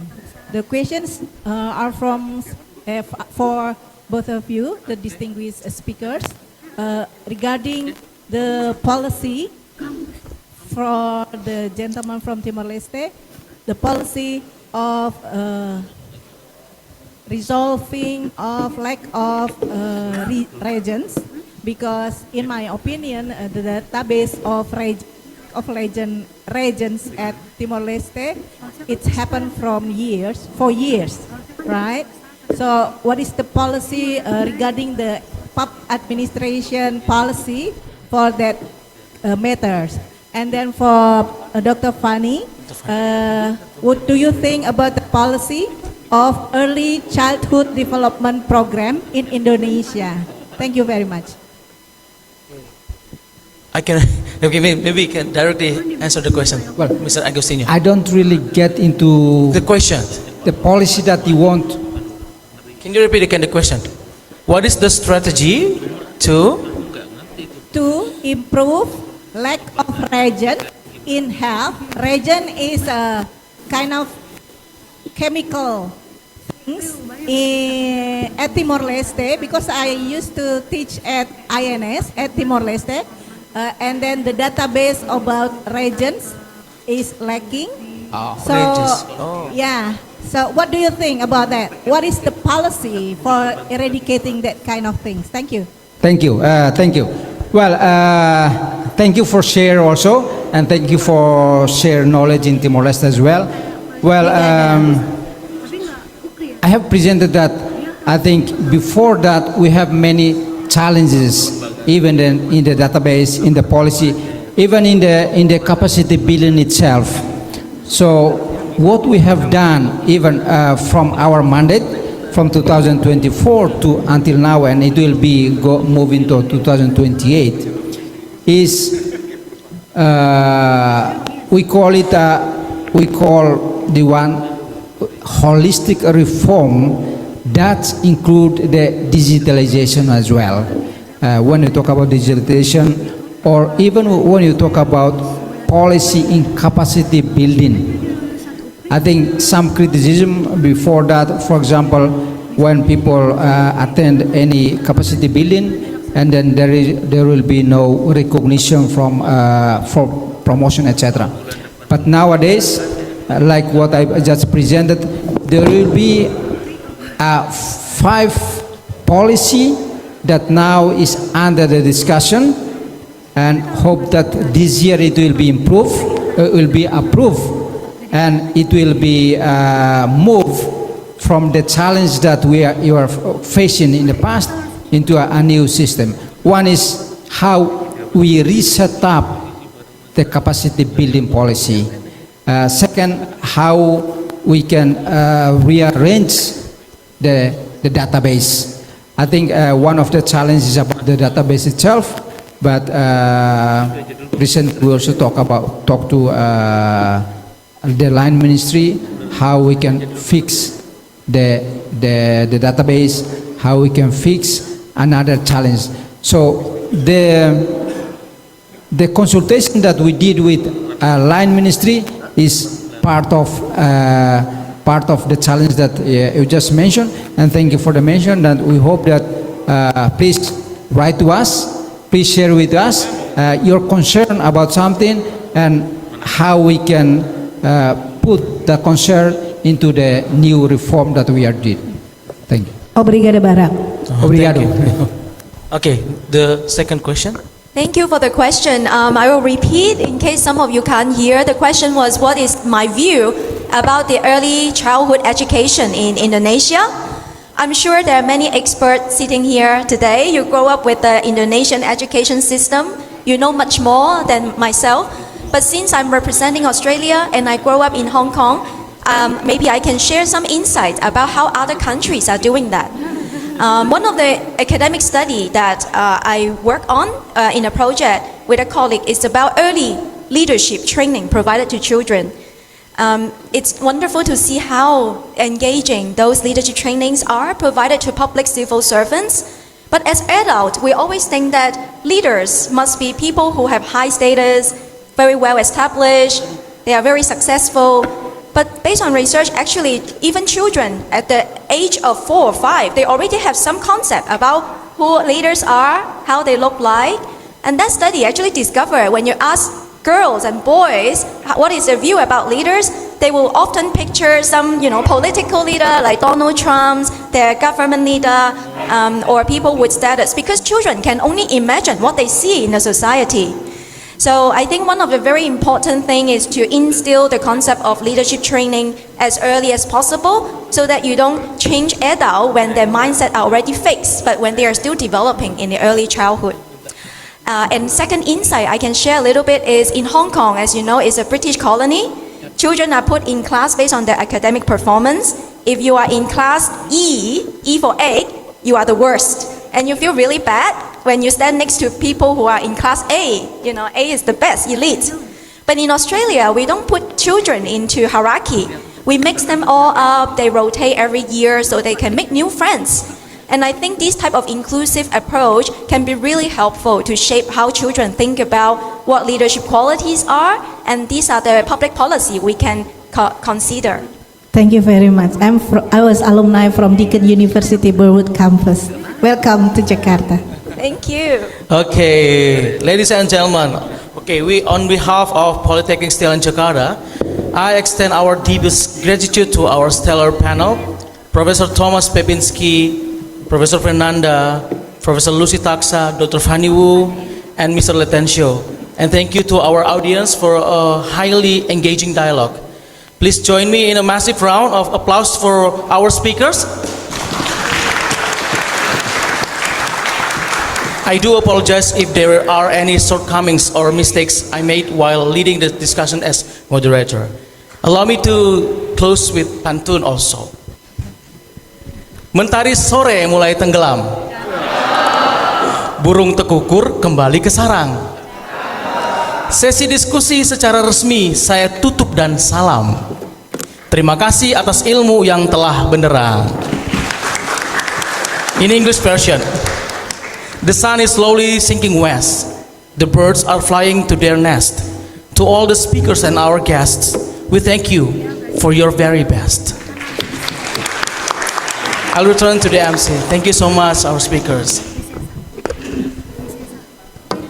Thank you, Mr. Budi, as moderator of the plenary sessions and all our speakers. Now, ladies and gentlemen, we have reached the conclusions of our first plenary session.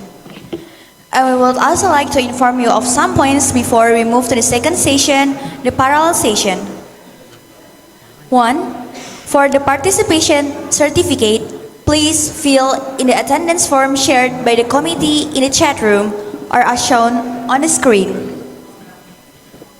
2. We have organized in total 32 parallel rooms that you can join. The rooms will be at the third floor of NIFA School of Administration Jakarta building. Please check the schedule on your program book. 3. We will have a break for prayer and lunch until 12:25 Western Indonesian time. 4. We would like to invite you to come to the parallel sessions that's scheduled at 1 p.m. Western Indonesian time.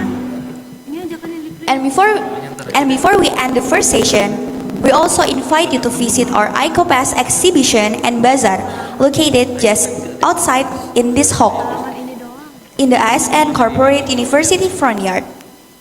We have a variety of local products from traditional snacks and coffee to unique crafts and beauty products.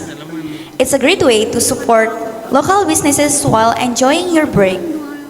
Most tenants accept digital payments, so feel free to browse and shop. We would like to inform our guests that prior rooms are provided for your convenience. You might find them at the mosque located behind the Wisasa building, at the right and left of the plenary room, ASN Korpu prayer room, and on the first floor of the Polytechnic STI Alan Jakarta building.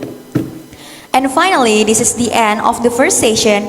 We would like to extend our gratitude to all the speakers, moderator, and participants. See you on the next session very soon. Wassalamualaikum warahmatullahi wabarakatuh.